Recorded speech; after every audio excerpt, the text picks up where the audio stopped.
Armor of Truth Live, number 255. Welcome, my friends, to the show. Burning us out of our homes. You still see the fire alight into the night?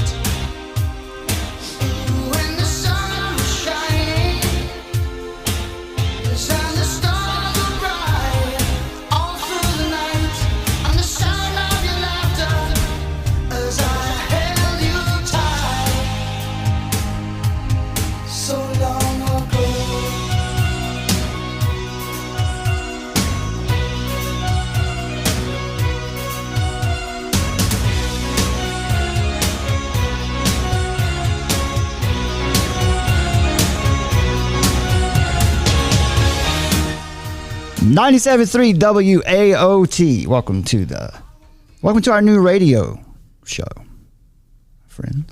Here we are. Welcome, folks. Hopefully we don't get in trouble for that little musical interlude. That was Summer's idea. Why don't you say hello there, Summer? Hi, everybody.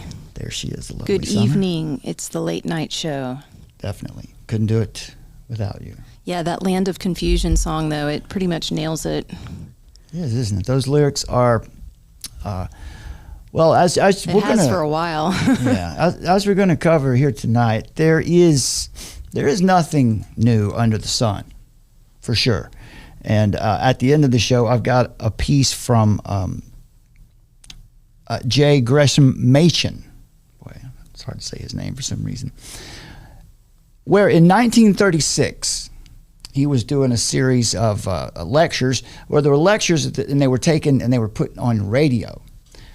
Short pieces, and I'm going to share a piece of his, I think it's maybe his first in that series of lectures, or what became radio broadcasts, addresses.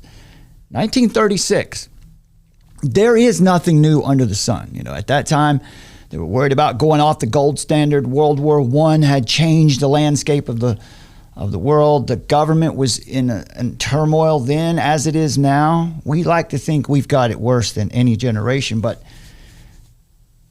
I'll share those thoughts with you at the end of the show from 1936, and I'll tell you who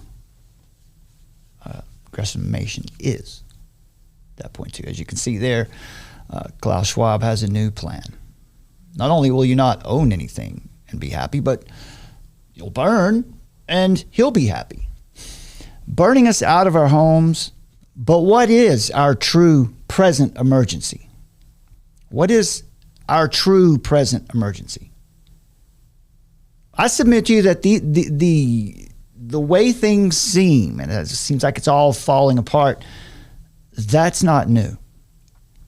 That's not a new emergency. Micah 7, as we go to the Bible for a second here. Micah chapter 7. Let me share just a bit here, and we'll finish this one up at the end too. Micah 7. Woe is me, for I have become as when the summer fruit has been gathered, as when the grapes have been gleaned. There is no cluster to eat, no first ripe fig that my soul desires. The godly has perished from the earth, and there is no one upright among mankind. They all lie in wait for blood, and each hunts the other with a net. Their hands are on what is evil, to do it well. The prince and the judge ask for a bribe, and the great man utters the evil desire of his soul. Thus they weave it together. The best of them is like a briar, the most upright of them a thorn hedge. The day of your watchman, of your punishment, has come. Now their confusion is at hand. Put no trust in a neighbor. Have no confidence in a friend. Guard the doors of your mouth from her who lies in your arms. For the son treats the father with contempt. The daughter rises up against her mother, the daughter-in-law against her mother-in-law.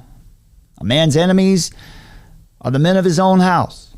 But as for me, I will look to the Lord. I will wait for the God of my salvation, and my God will hear me. Rejoice not over me, O my enemy. When I fall, I shall rise. When I sit in darkness, the Lord will be a light to me. I will bear the indignation of the Lord because I have sinned against him, until he pleads my cause and executes judgment for me. He will bring me out to the light. I shall look upon his vindication. Then my enemy will see.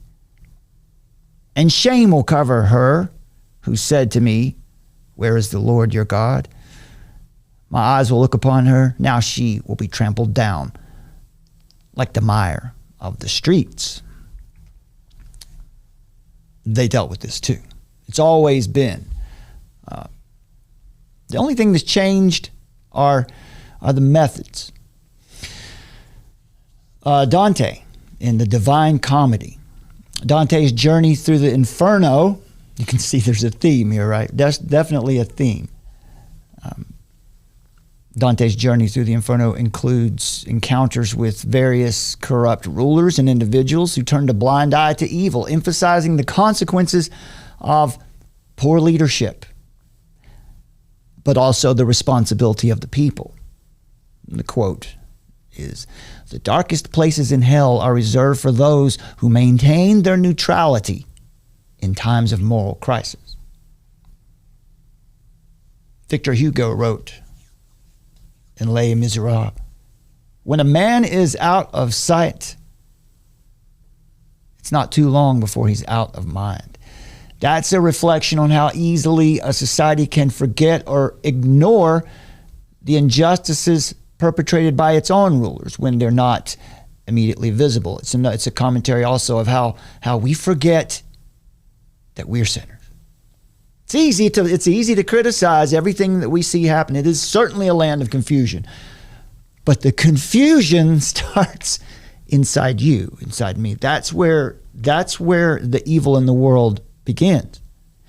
George Orwell in Animal Farm said, the quote from Animal Farms, all animals are equal, but some animals are more equal than others.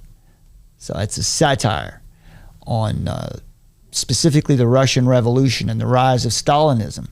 It underscores the dangers of unchecked power and the ease with which leaders can become corrupt.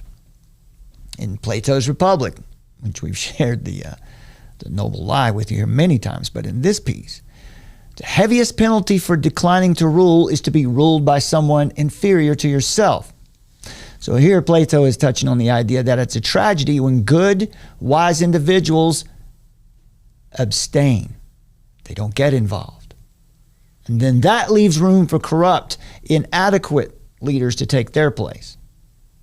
Now, this is why the Christian doesn't sit and watch society as it burns down. It's not our call. We take Christ into the fire because that's where the souls that need saving are. In Julius Caesar, William Shakespeare wrote, "Let me have men about me that are fat, sleek-headed men, and such as sleep, O knights. Yond Cassius has a lean and hungry look. He thinks too much. Such men are dangerous." Caesar distrusts Cassius. And this underlines the constant fear and suspicion that often surrounds rulers, right? What is it? We heard this on our show the other night. Heavy is the head that wears the crown. That was Victor.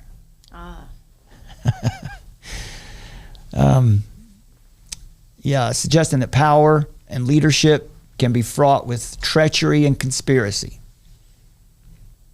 Sophocles writes, "There is no happiness where there is no wisdom. No wisdom but in submission to the gods." We could say here, to the corrupt rulers. "Big words are always punished, and proud men in old age learn to be wise." So here he's talking about King Creon's stubbornness and refusal to listen to wisdom, and that results in a tragedy for his family and the city. Sophocles is talking about here the suffering that can come from rulers who place their own will above that of the gods or the good of the people. So these are just some ideas from the Western literary tradition threw together to give you an idea that what we're dealing with today is nothing new. It's overwhelming because we are able to see it. Well, it's more prevalent, right? We all walk around with a little black mirror in our hands all day. We can see what's happening from the moment we get up in the morning. We know it's happening. So it seems like maybe we're the most oppressed ever. But there are consequences for societies that are subjected to poor rulers, evil rulers. Likewise, Shakespeare and the Bible have harmonies. They harmonize here on this concept, this topic too, about the effects of and the consequences of misgovernance, bad rulers, corrupt leaders. From King Lear. As flies to wanton boys are we to the gods, or to the self-appointed saviors or corrupt officials. They kill us for their sport. And then Psalm 12:8 says, the wicked walk on every side when the vilest men are exalted. That's our world, right? Everybody wants things to change. They want it to get better. But all we're doing is exalting evil men constantly. Proverbs 29:2 says, when the righteous thrive, the people rejoice. But when the wicked rule, the people groan. Ecclesiastes 5:8. If you see the poor oppressed in a district and justice and rights denied, do not be surprised at such things. For one official is eyed by a higher one, and over them both are others higher still. So that is our world, right? Our leaders have handlers, and those handlers have handlers, and at some point there's a small, tiny cabal of just a few people. But at the top of all that lies your adversary, Satan. So we know where it comes from in that sense. It's the theme of suffering under bad kings, corrupt rulers. It's common. It's common in our life. It's been common throughout the history of the world. But specifically here, we wanted to highlight some of the Western literary tradition for you, just to let you know you're not alone. You're not alone at all. So let's dive right in here. Let's jump in here. I want to start with an article. Let's look at a couple more of these as I make my way over to that article. There you go. There's some BlackRock. There's Bezos. There's Governor Josh Green from Hawaii. And there's Oprah. Mark Zuckerberg. Bill Gates is in the house. Larry Fink. So let me see Larry Fink up there on the up on the right. Mm-hmm. Venture vultures. Got Gordon Gekko climbing. Yeah, apparently BlackRock is rumored to be wanting to exit the U.S. market. Ah, that's right. I heard you say that yesterday. Mm-hmm. Interesting. You got any more on that one? Or? No, it's just that there's rumblings of that they're trying to exit for various reasons, but it seems to be rumors. Interesting. We'll have to get on that a little bit and see what we can find out. That's an interesting development there. And here's Joe. Joe says, I lost my 67 Corvette in the fire. No joke. No joke. As he falls into the volcano. This is Ben Garrison. You can find Ben Garrison's political cartoons at graphics.com. That's G with 3 R's, graphics. G3Rs, graphics.com. Graphics. So, this is what we're talking about tonight. They're burning us out to save the world. What is our true present emergency? Let's look at this article as we start out. There is a picture of the sunset from June 28 in over Toronto. It's become a common sight over Canada this year, over lots of the western United States, Maui. But not only that, this is happening all over the world. I'll get to that for you in just a moment. But here's the article from the Globe and Mail. And the point we're going to make to you tonight is that there's a big problem. We're going to introduce to you tonight the concept of eco-terrorism. Some of you may be familiar with this. Some of you may not have ever heard that term. But what you hear in most of these mainstream news or media reports is this is clearly this climate change. In the summer of 2023, Canadians woke up to the reality of climate change amid fire and smoke. Now that we have seen and smelled the future, what will we do? Right. So this is what journalism has become. It's become a cudgel. It's become a tool to whip up support for somebody's agenda. There is no way whatsoever to make a case for these fires having anything to do with man-made climate change. Absolutely not the start of them. So let's look through this article, and we've got much more of that to make that case for you tonight. We're going to tell you what the most likely cause to all of this is. And it's much simpler than the media here wants you to think. So, a red sun over Montreal, crops withering in the field, thousands of people fleeing a territorial capital, smoke blanketing cities from Toronto to Ottawa to New York. These are not scenes out of a dystopian novel, but pulled straight from Canada's summer of fire and smoke, now cresting in the frightening evacuations of Yellowknife and Kelowna. Now, let's make clear right off the top here, they're human beings, real people being affected by this, and our prayers are for their safety and for their that they won't be harmed by. A lot of people already have, but that the harm would be minimal, because what's happening is appalling. It's really, really appalling, and it's frustrating to report on it. But because what do we do? That's what I want to give you tonight, is some perspective on what our true present emergency is. But listen to the tone of this article. What are they leaving out?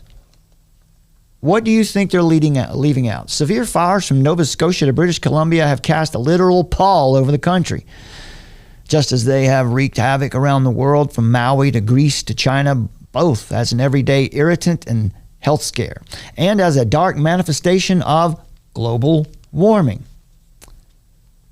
So where's the evidence for that claim?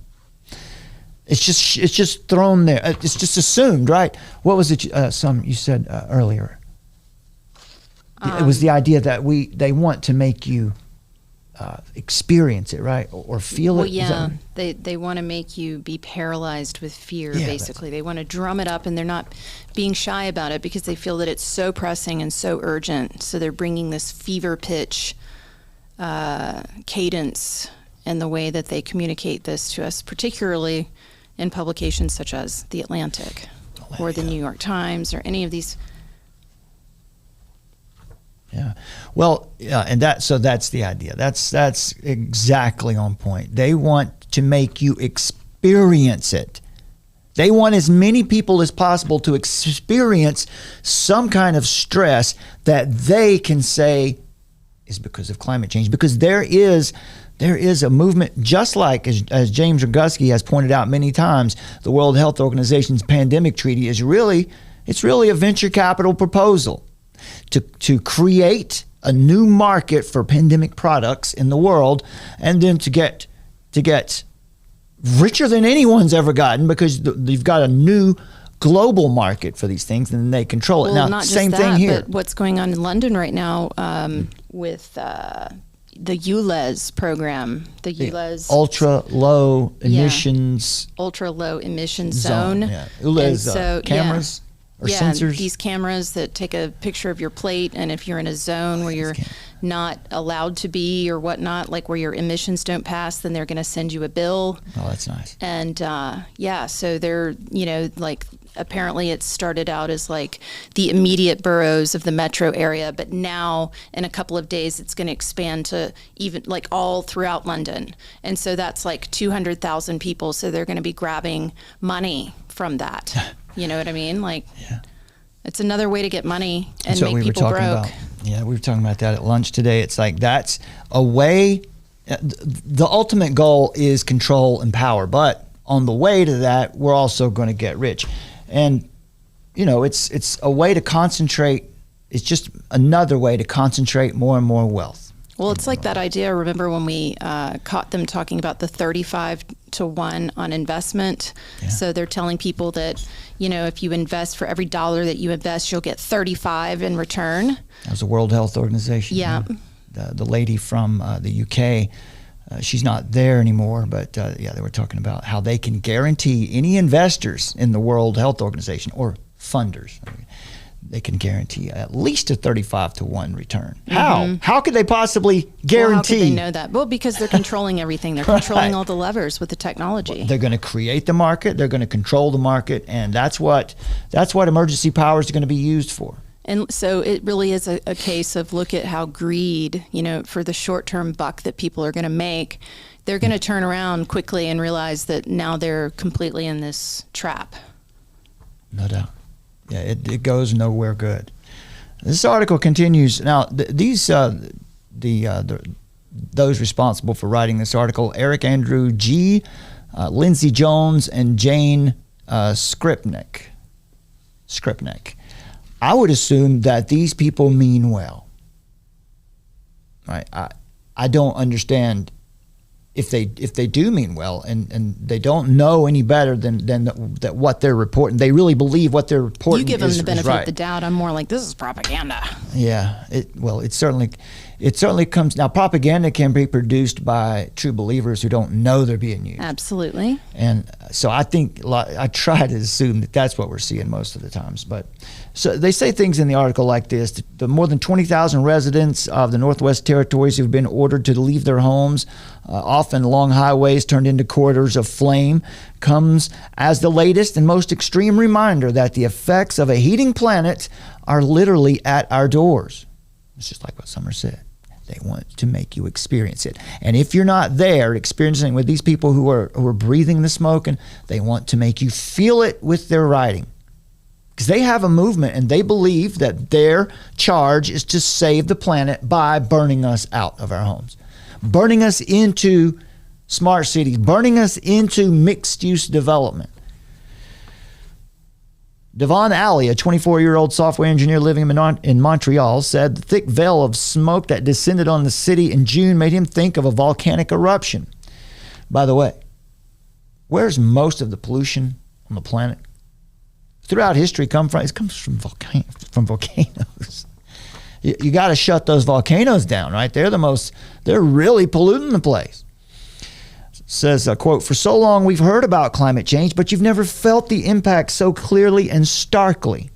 When you see the whole city covered in smoke, which never happens, it's a real showstopper, especially when the sun turns red. You can't get more apocalyptic than that." This is journalism today, folks. They talk about firefighters on the front lines to beat back the blazes. At least 4 of them have lost their lives, and this is as of a few days ago, August 19th. The article says that with the reality of climate change, I'm worried that these fires are just going to get even more wild. Climate change has affected the whole world this summer. Has it? With the wildfires destroying parts of Hawaii, flash floods in Halifax, it's just craziness all over. I hope the federal government realizes this and takes action before it gets even worse. There you go. Let's call on the federal government to help us out with this, because they're so apt. They're so capable of handling things, right? Does anyone really believe? Let's just assume for a minute that the way they describe climate change is exactly how it is. The world's going to end in a decade. Does anybody really have any faith that the federal government could do anything about that? Well, actually, the Pew Research report that came out in August, so early August, says that Americans see room for multiple actors, including corporations and the federal government, to do more to address the impacts of climate change. Wow. In a separate center survey conducted in June 2023, a similar share of Americans at 56% said the federal government should do more to reduce the effects of global climate change. And this is not a shocker that nearly 8 in 10 Democrats, 78%, describe climate change as a major threat to the country's well-being. By contrast, 1 in 4 Republicans, 23%, consider climate change a major threat. and concern around the globe is escalating. Concern about climate change has also risen internationally, as shown by a separate Pew Research Center polling across 19 countries. People in many advanced economies express higher levels of concern than Americans. For instance, 81% of the French adults and 73% of Germans describe climate change a major threat. Yeah. That's pretty scary. Like people, Pew Research, they're legit. They've been around for ages. Like people. At least, you know what? That Pew, we found out about Pew when we did that graphic about how the church, how those who claim to be active members of a local body of believers, how it dropped from 1940 to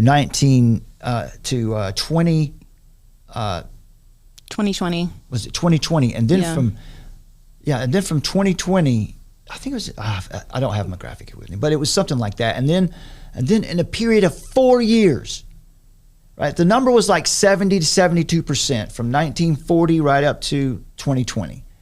People who identified as I think it was more broad. I don't think it was only Christian. I think it was more broad. But those who are religious and belong to a local body of believers, it was around 70, 72% of the country until 2020, and it plummeted into the 40s. Now, you tell me, does that have any effect on a nation? Look around you. So this article, yeah, that's a good report there from Pew. That's got, check that out, folks. Tell you what I can do. Take this tip from... Well, we can certainly put it under the video. Try to just take this tip from Jim Lee. Let's see if this works. I don't know if we're going to be able to put links in the chat much longer. They're cutting out us being able to share links in comments and stuff like that. But we can put it under the video. Yeah, they're going to severely in the limit description. It. Still? Yeah. Okay. Yeah. All right. Good. So I just dropped that Pew Research into the chat. Well, what it shows is that the dribble of this particular narrative is really having an effect. It's having an effect on the mass culture. It's working. Yeah.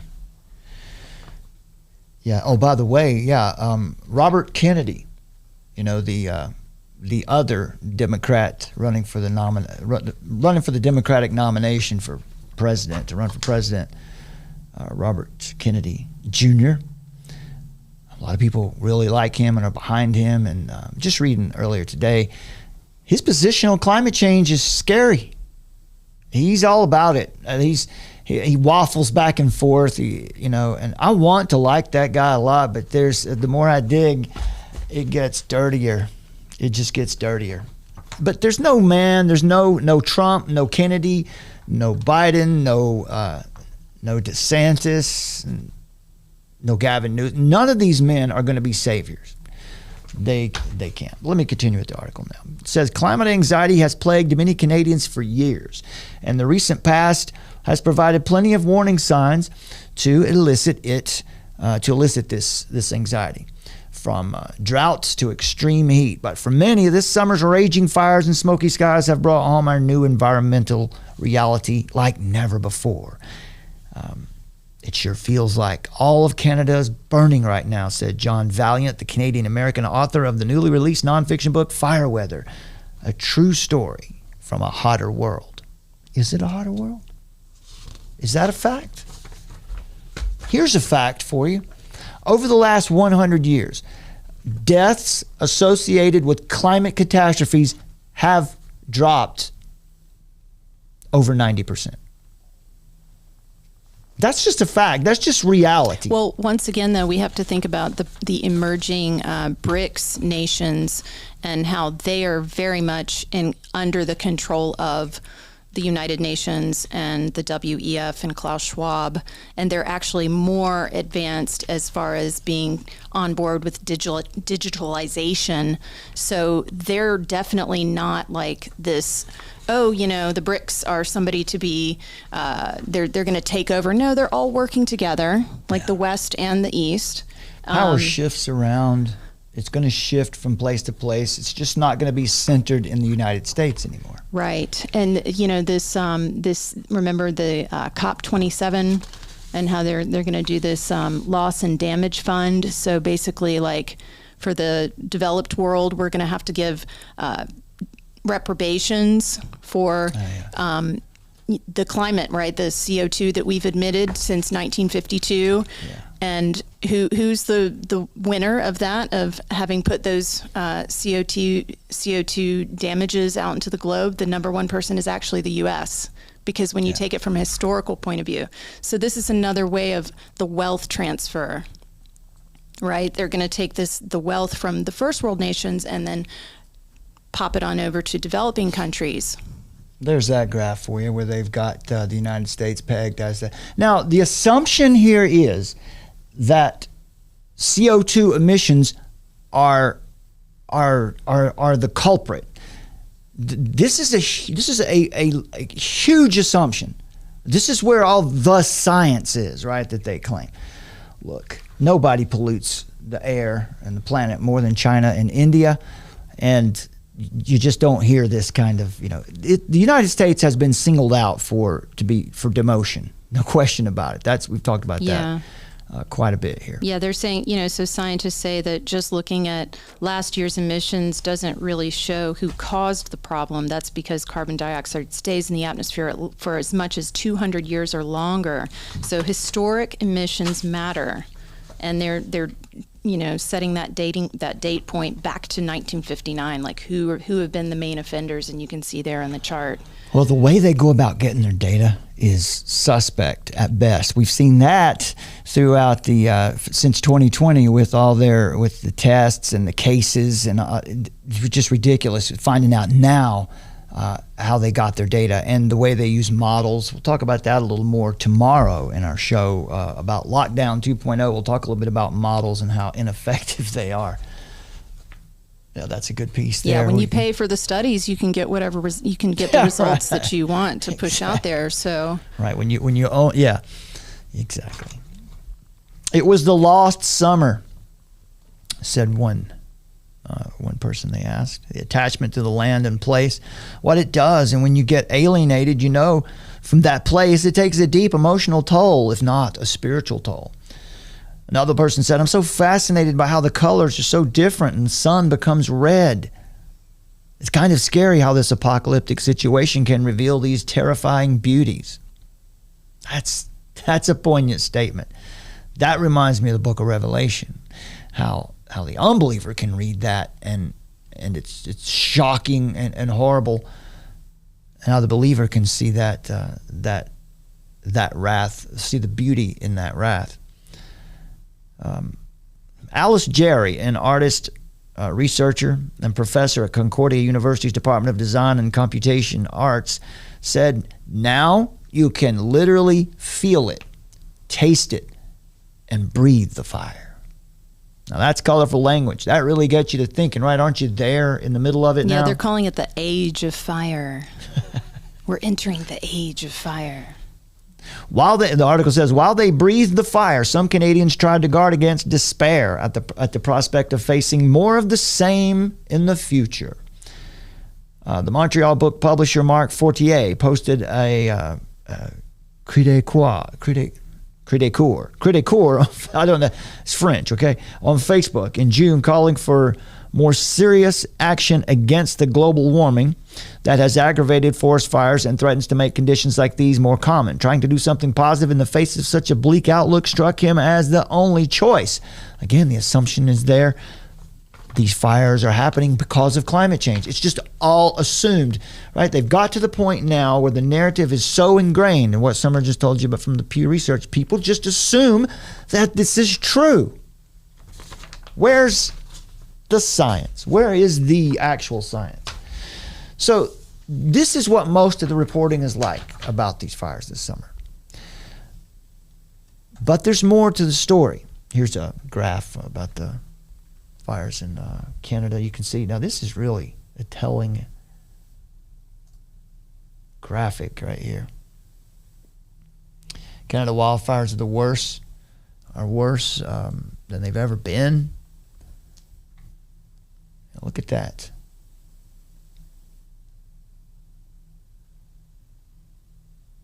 Seems like Canada is being singled out as well, right? They have been for a while. We saw that during the pandemic years. Here's a scene from BC, West Kelowna. The wildfire spreads. Here's people watching, right? Burning us out of our homes to save the world. Well, who's doing it? Well, I mean, how should we really think about this? What is going on? Well, to hear the Globe and the Mail, and to hear CNN and NBC report it, well, it's obvious it's climate change. And if you don't believe that, then you're part of the problem. Well, I think the opposite is true. Multiple arsonists arrested for Canada wildfires, but Biden Trudeau media blame climate change. So this article talks a little bit about what the media is not reporting, and that is the presence of eco-terrorism.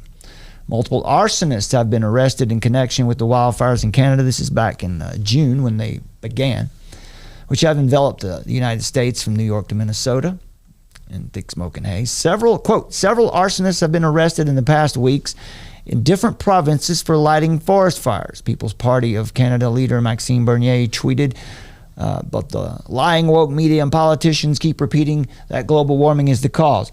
What I've seen, I've noticed on Twitter, noticed on the internet, basically, if you're someone who comes out and you're talking about these fires, if you say anything about Maui that doesn't fit the official narrative, they've got all this. Now you're going to be lumped in with the Q crowd. So it's that same anybody who's not down with climate change. Well, you're a Q-tard. It says amid hundreds of wildfires in recent months, Royal Canadian Mounted Police have arrested arsonists in Nova Scotia, Yukon, British Columbia, and Alberta. One Alberta resident, John Cook, was charged with 10 counts of arson after setting a string of wildfires in and around Cold Lake, a hamlet near Edmonton, local reports say. In addition to damaging vehicles and structures, Cook was charged with setting a fire at the Church of Jesus Christ of Latter-day Saints in Cherry Grove. Despite the arrest, do you remember in 2020? Was it 2020 or 2021 when all the churches in Canada, Christian churches, were burned? Justin Trudeau said, well, this is understandable, right? They're frustrated. That was his response. Despite the arrest, major media outlets and the Biden administration are attributing the wildfires to climate change. The White House said in a statement issued on June the 8th, this morning, millions of Americans are experiencing the effects of smoke resulting from devastating wildfires burning in Canada. Another stark reminder of the impacts, say it with me, of climate change. Canada's Prime Minister Justin Trudeau addressed the crisis this way. We're seeing more and more of these fires because of climate change. We'll keep working here at home and with partners around the world to tackle climate change and to address its impacts, he said on Twitter. The media choir used the same hymn book. CBC reported rise in extreme wildfires linked directly to emissions from oil companies. Another Canadian Broadcasting Corporation headline said, Canadian forest fires are the latest costly climate disaster that public accounts failed to capture. The Global News claimed climate change is increasing the risks of wildfires in the country, experts say. Oh, there were the experts again, those faceless, unelected, unidentified experts.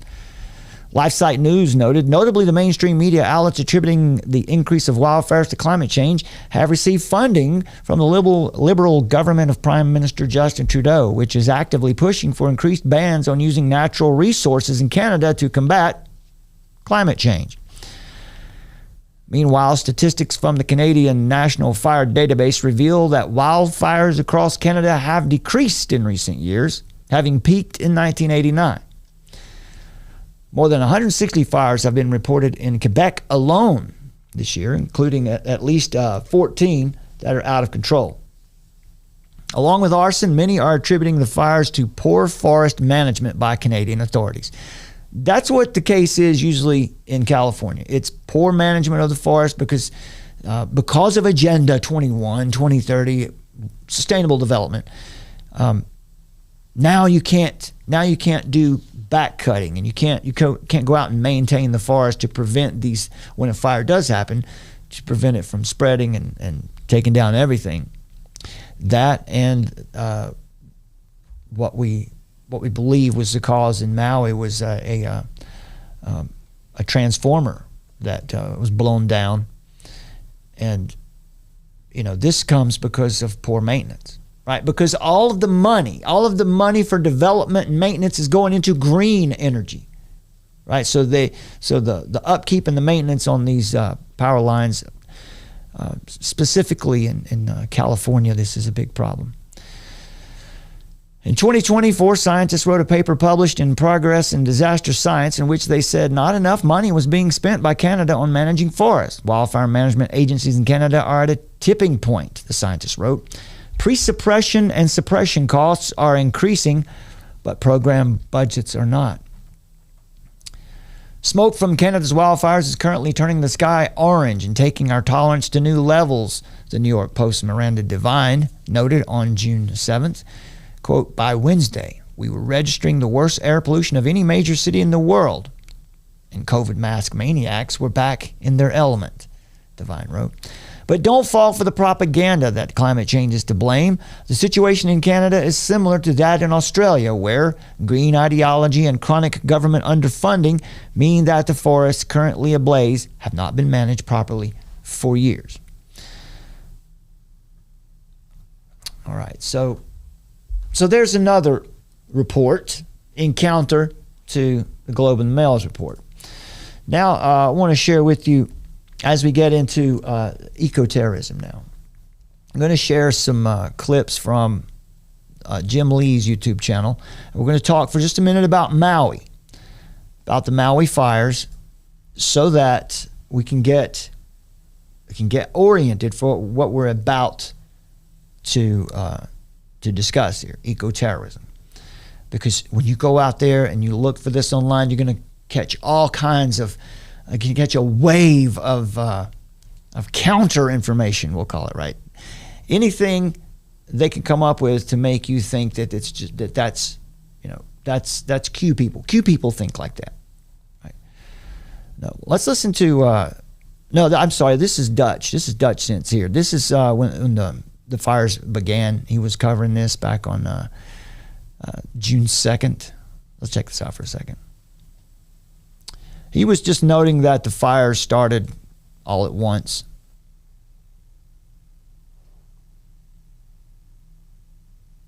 Oh, I've got my volume down. I'm going to let the images load. You can see this morning, it's clear.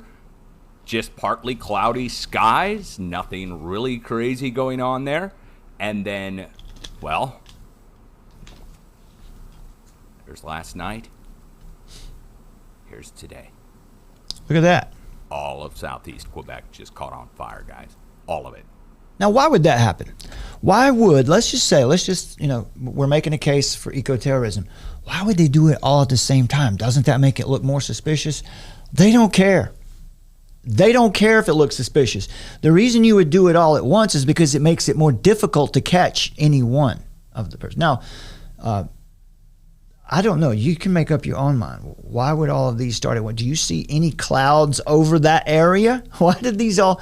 Because they're going to tell you that it was lightning. In fact, they're going to tell you that it was something called dry lightning, right? Did you hear that term the other day? Some dry lightning. Mm-hmm. That's the idea that you're getting lightning from clouds that just not. There's no rain in the storm, basically, but. So that's from Dutch. Here is something that Summer put together that I think says it very well. Right. Arson is not climate change. Only you can prevent forest fires. Come on, Smokey. Smokey was the best, right? Right, and those fires can easily have been started by someone that's on someone's payroll. Yeah. Yeah, whoa, what is that? I wanted to get Smokey Bear here.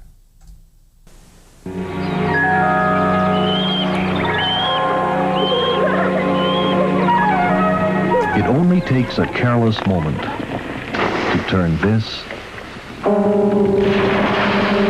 into this. Don't let forest fires be your fault. Make sure your fire is dead out. Remember, only you can prevent forest fires. Blast from the past. Now you tell me, man. What was wrong with Smokey? Had it long. He had it wrong the whole time. It's not campfire. It's climate change, man. Don't you understand anything, Smokey? Now, why? Where does this mindset come from? Well, you have to remember who's in charge, right? And if you look at... And all the money that they stand to make. Yeah, definitely. Power, money, mammon, basically. Remember the COP27? We covered this a few months ago back in November over on True Normal TV, where the COP27 came out with their new 10 commandments for the climate. And, it was a prophetic call to climate justice and a ceremony of repentance. Yes. Wow. It was an interfaith movement. It was like the 10 commandments for climate justice. Exactly. And you see that it really does seem to resonate with what used to stand on the Georgia Guidestones, guide reproduction wisely, right? Keep humanity under a certain level. But, down here at the bottom, be not a cancer on the earth. Leave room for nothing. That's what they say that we are. That's how this narrative works. Yeah. Humanity is a cancer. Well, we all know that with the smart cities and all of that, we're not going to be allowed to get out in the nature. And they really do a good job of also programming everybody with fear of the woods, with this whole thing about, oh, there's a Sasquatch, and oh, there's a dogman, and oh, you can get, somebody will, there's missing persons on trails. Dogman. It's a constant, sometimes you and I, we watch them on YouTube, all those videos to just sort of veg out, chill out, just turn our brain off. But they're definitely to turn the brain off. Yeah, it's like the woods are haunted, And that's so one of it's Summer's. Everybody's going to be freaked out. I don't want to live off the land because there's something in the woods that could kill me, That's one of Summer's theories. I think she's on point there that there's a certain type of propaganda that's present in entertainment, and it's just sort of there wherever you look, and it's fear of the wilderness, living off the land. The article the other day, right? Living off the grid. Yeah, check this out. All these off the grid stories, and that book Into the Wild. I loved that book Into the Wild about that kid that went and lived out in the woods. Alexander Supertramp. Yeah.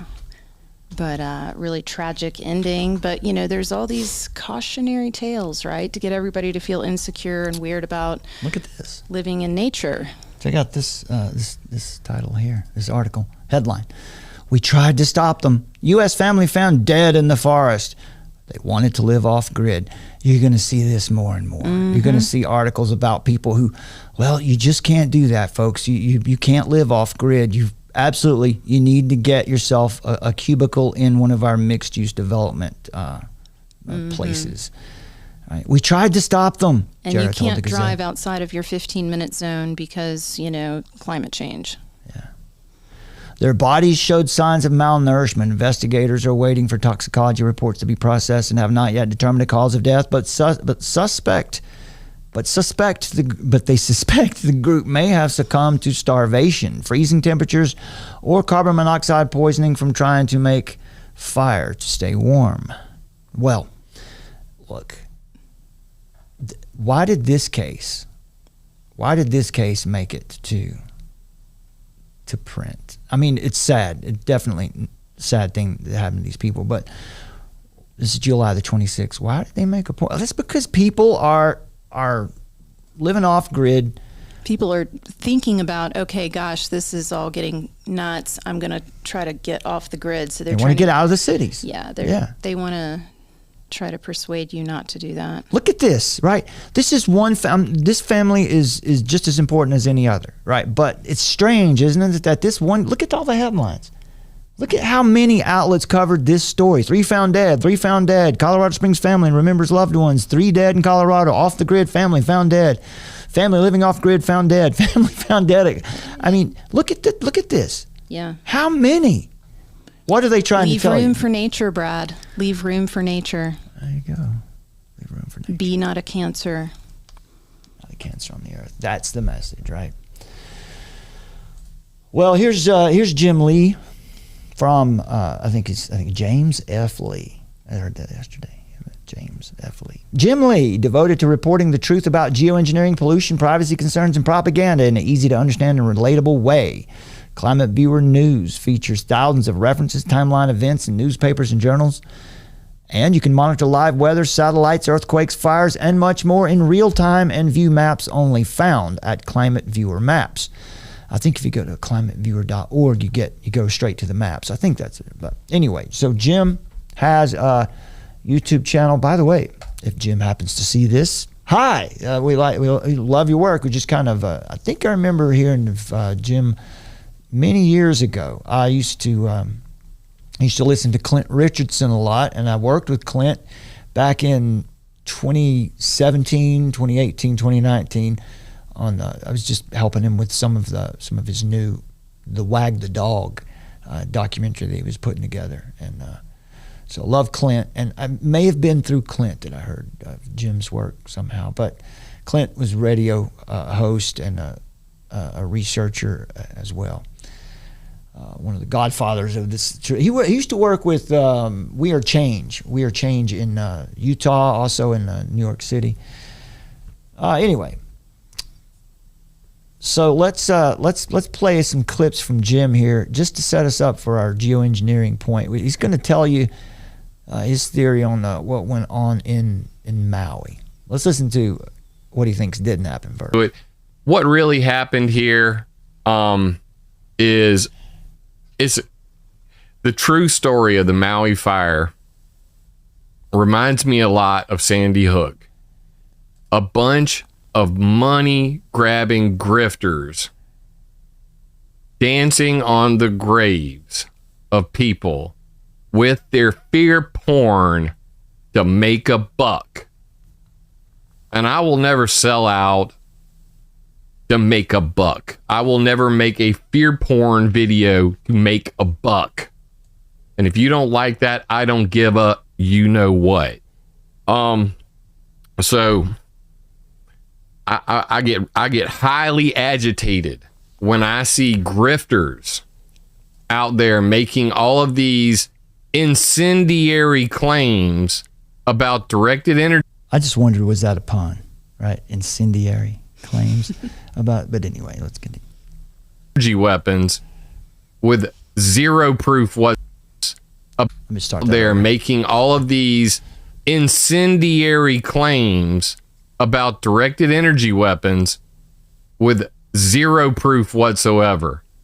So we're going to try to stick to the facts today, and we're going to get into it. If you're watching this anywhere else, because a lot of people mirror my stuff. I mean, I saw like 15 of my videos on Brighteon from, somebody who shared them, and they just appear everywhere. And I'm cool with that, because this is about spreading the truth, not about just making $1 over here. Although $1 would help, because, we kind of need that.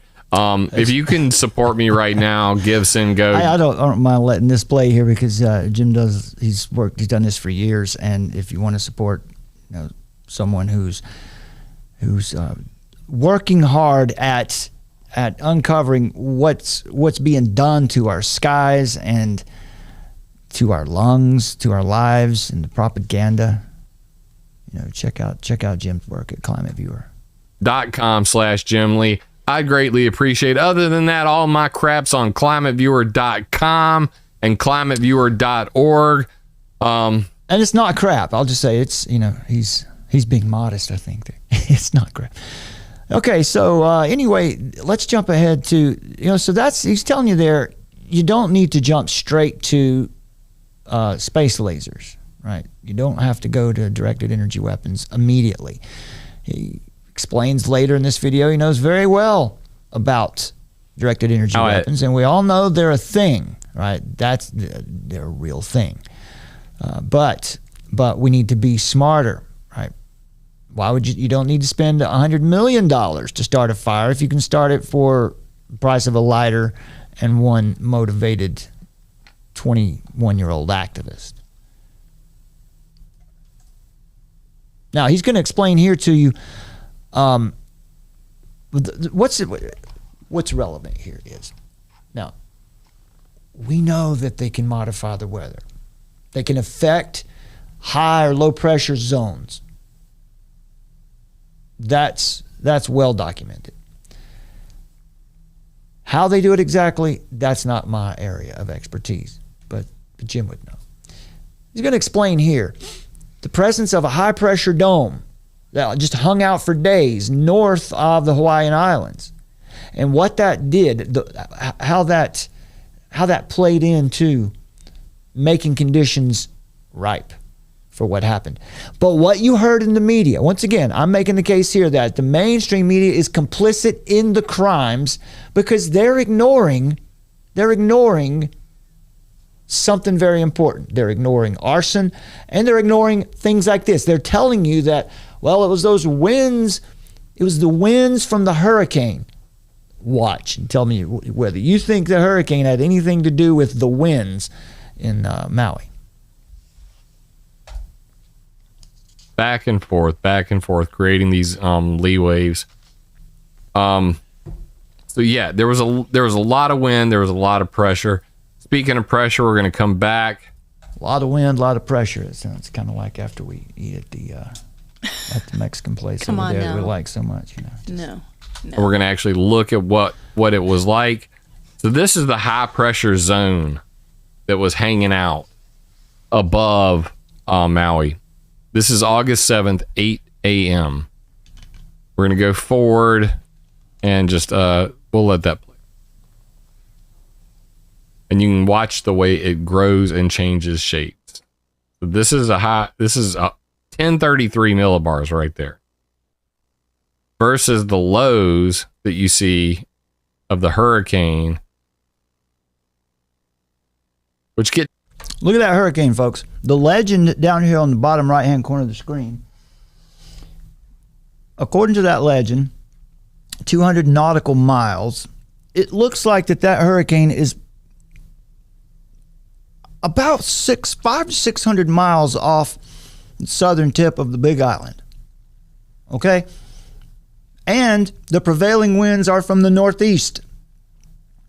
Is that right? So this hurricane it has no effect on the islands at all. But that is what the media, maybe that's what they're still saying, but they were saying it for sure while the fire was happening. Winds, the fires were fanned by the winds of Hurricane, what is that, Hillary? Interestingly, down to around like 933 millibars. But regardless, you can see this massive high pressure ridge right here, just hanging out in a big glowing orb. This is what drove the winds. Why is this important? Why are we focusing so much on the winds right now? Let me show you. Links in the chat. That's a good image to show you how the winds are moving in the area.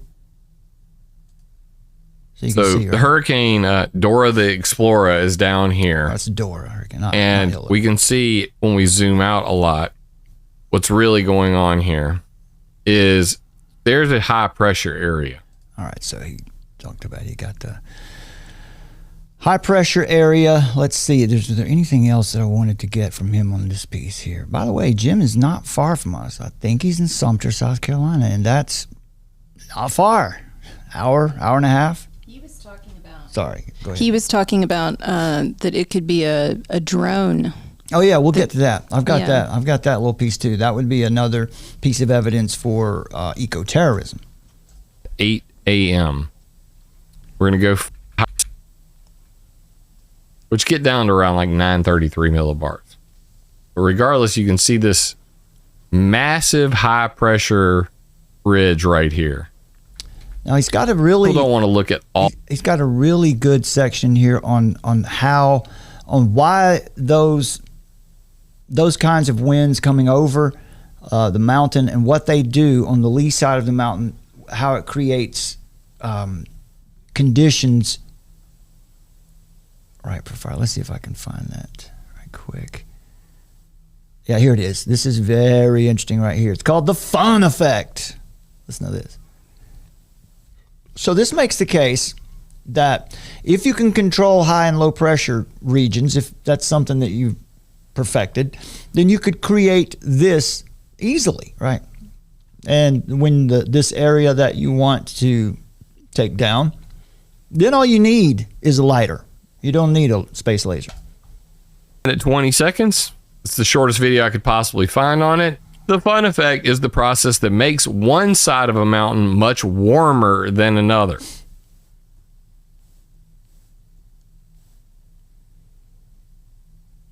So in here we have the wind coming in. The main reason is the way the air behaves as it hits the mountain. Humid air collides with the mountain and is forced up, cooling and then condensing to form clouds and rain along the top. Of course, there wasn't enough for that to happen in this case, but there was a lot of wind.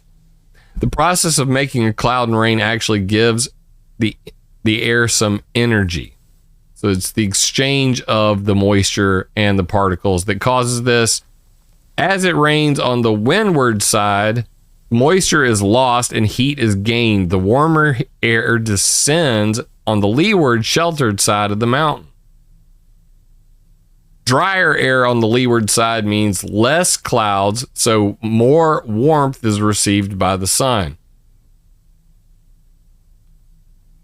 The air is given extra heat due by turbulence or a backdraft. That was the name of his video. As air flows over the mountains, it mixes with higher air, producing further warming. So in the case of this Lahaina fire, air at higher levels gets drawn down in the process, adding to the warming.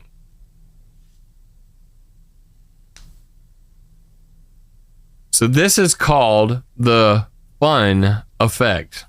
The fun effect. And there's nothing fun about what happened there, but it's called FOHEN. The fun effect. All right, so that's, if you can control, if you can create a high pressure zone, you could make the side of you could make that north western and western coasts on Maui. You can make them extremely dry in a short period of time. And then all you need is ignition of some kind. To the arson on Maui in collusion. Oh wait, here we go. Of the fire. Let's get here. We're gonna go right up here right here. Jones thinks this as well. If there's a funny side to any of this, Alex Jones does not think that the Maui fires were caused by Chinese space lasers. Alex rightly says that you don't need a multi-billion-dollar space laser to start a brush fire. A $1 lighter or matches plus some gasoline could have achieved the devastation we see. When was the last time that Alex Jones was the voice of reason? That's funny. But that's Alex true. says that based on recently established pattern in Canada, Italy, and all over the world where arsonists have been arrested for causing major forest fires, he believes that an Extinction Rebellion type eco-terrorist was paid to do the arson on Maui in collusion with the utility companies for the purpose of forwarding the globalist agenda. Now, I have not seen Alex's comments on this, but link dropped in chat. I contend that this is the Occam's razor, keep it simple, stupid solution for almost all forest fires. When people go and say, hey, dude, Directed energy weapons, man. That's why they're lighting the cities. They burn them down to the ground. Look at that car. You can't toast a car like that. That's impossible. You don't know what you talk about. You don't know what you're talking about, okay? But I'm not going to take it out on you for being ignorant. Just going to say it how it is. You don't like it? Get over it. Yes. All right. Well, that's what I wanted to get out of that. So I appreciate Jim's work, and we do encourage you to check out the Climate Viewer website and check out our YouTube channel as well. Very happy to find this resource at this point. You know, we're not experts on climate change. We're not experts on geoengineering. We're not experts on the World Economic Forum. We're not experts on Klaus Schwab. We're not experts on the New World Order. But what we are expert at, or what we strive to do, is to rightly discern all of these events, and to use that to view it all through the lens of the Christian worldview, because that is the one that is objectively true and can be shown to be so. There is no other worldview that can withstand all challenges in the public square and remain standing. So that's what we're here for. So I'm very happy when I can find people who are expert in the areas that we're talking about a lot. That gives us a lot of help. It makes it we want you to have the best information possible, but more than anything, we want you to come away from our videos knowing more about the Lord Jesus Christ, because that's the point. That is the point of all of this. Now, here's something that I want to a point I want to make right now. Anyone who can make you believe absurdities can make you commit atrocities. And how interesting, how ironic is it that we're pulling a quote from vehement atheist, anti-Christian Voltaire. But the man spoke truth right here. Anyone who can make you believe absurdities can make you commit atrocities. Now, this is where eco-terrorism, that's how it happens. That's what causes it, right? It's a complicated issue.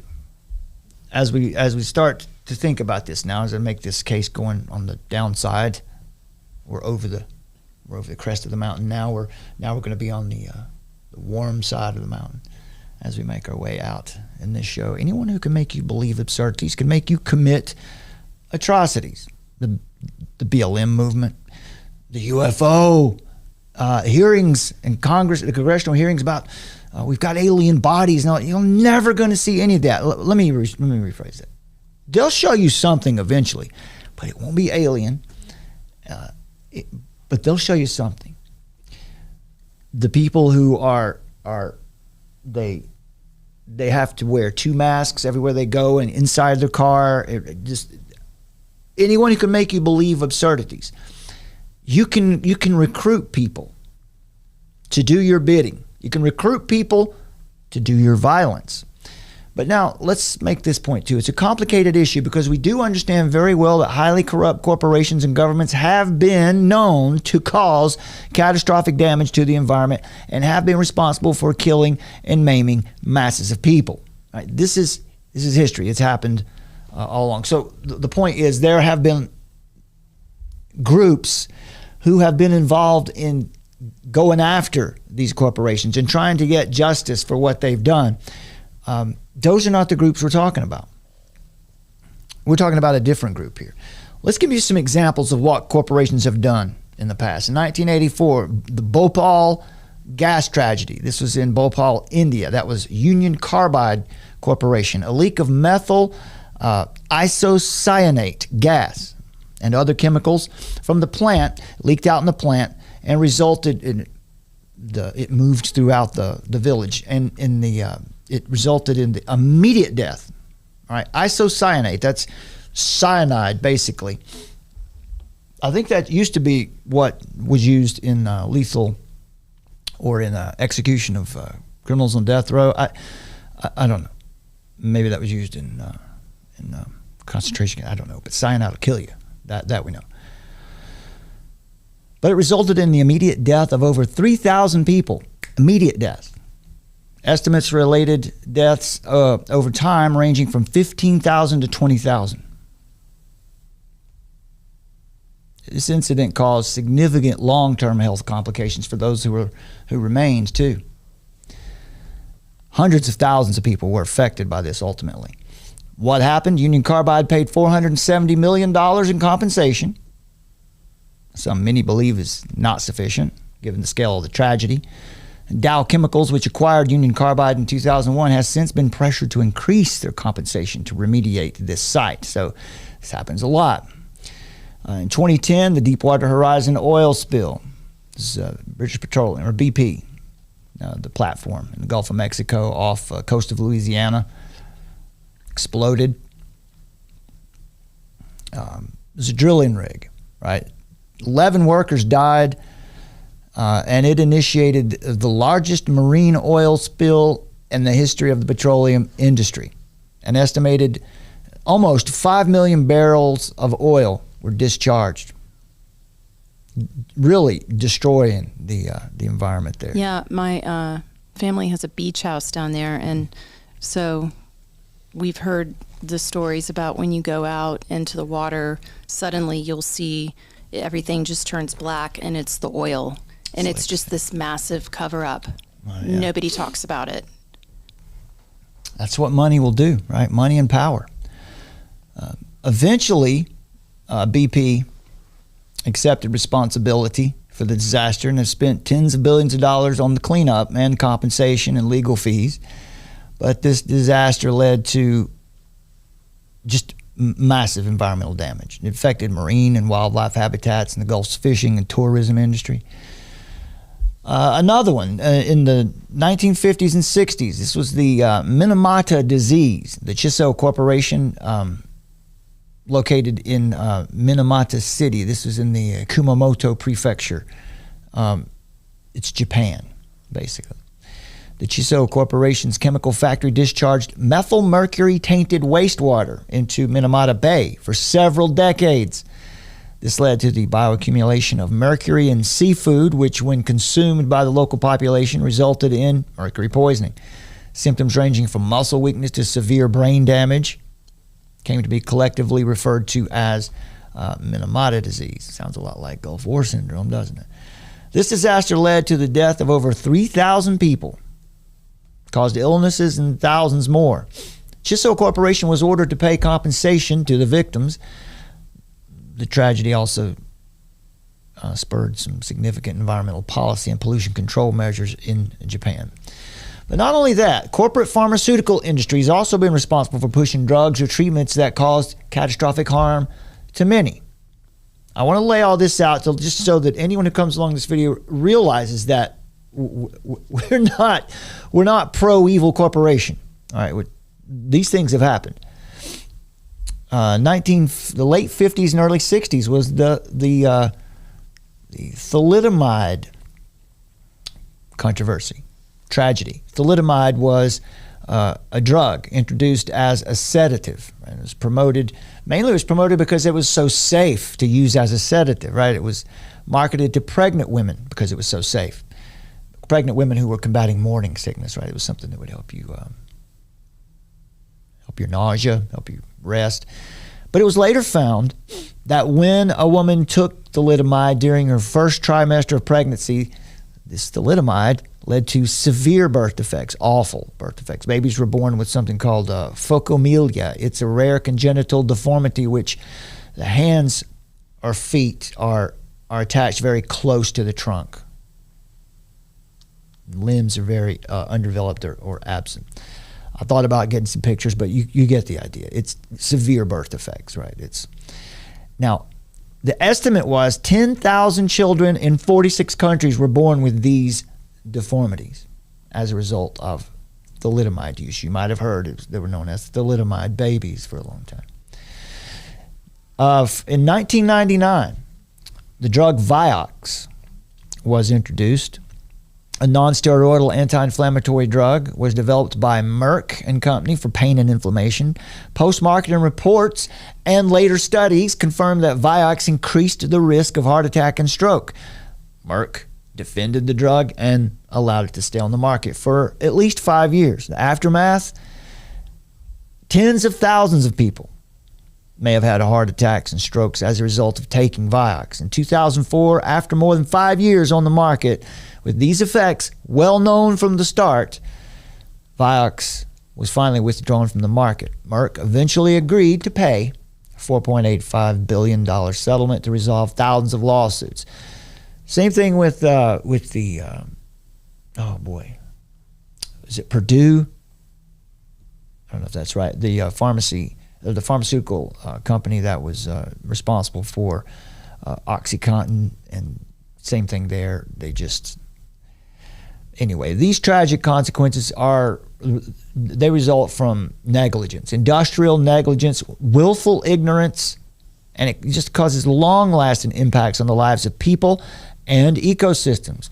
And it plays a significant role in how the public perceives multinational corporations. However, today we're talking about a very different circumstance. Today we're talking about a movement that operates under a false front, saying they want to shut down these evil corporations, right? It's a false front of care.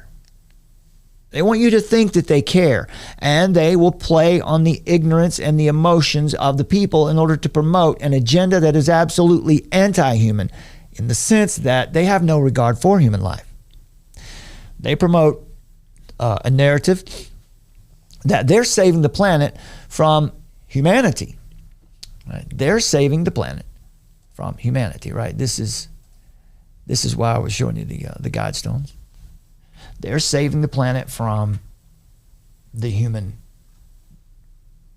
cancers, being out of cancer on the earth. Right? This is the foundation of this worldview. Their goal is to use certain tactics hidden within the deceptive language of the Sustainable Development Goals, to achieve full spectrum dominance for themselves and their posterity. When we say full spectrum dominance, we mean from the level of your DNA right out to the level of the entire planet. They want it all. Today, corporations and governments are bound more tightly than ever. All right, CEOs and government officials are inextricable. They share the same goals because they are the same people. Make no mistake, we're at war. You're at war right now. You're involved in a war whether you know it or not. War has been declared on you. War has been declared on all of humanity under the guise of saving the planet. One very effective strategy being used to gain ground in the early stages of this war that we see happening, we've seen for many years now, is the reclamation of land by means of eco-terrorism. Ignorant and overzealous young people are recruited, and then they're lathered up into a frenzy, believing that they're on the right side of history when they commit acts of egregious violence and destruction to land and human life. The first step in brainwashing these young people is indoctrination into the climate religion, getting them to believe that humanity is a cancer upon the earth that must be eradicated for the good of those in the future. And if you join us and do this, you will be a hero to those in the future. Remember, anyone who can make you believe absurdities can make you commit atrocities.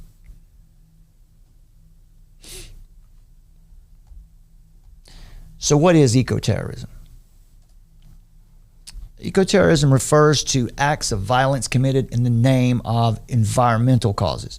It's characterized by actions that are meant to draw attention to environmental issues, degradation, animal rights, or other ecological issues, but that involve illegal activities, right? Particularly those that cause harm to property and human life or the environment itself, right? So it's worth it to them to burn the environment because it's about a bigger goal in the future, right?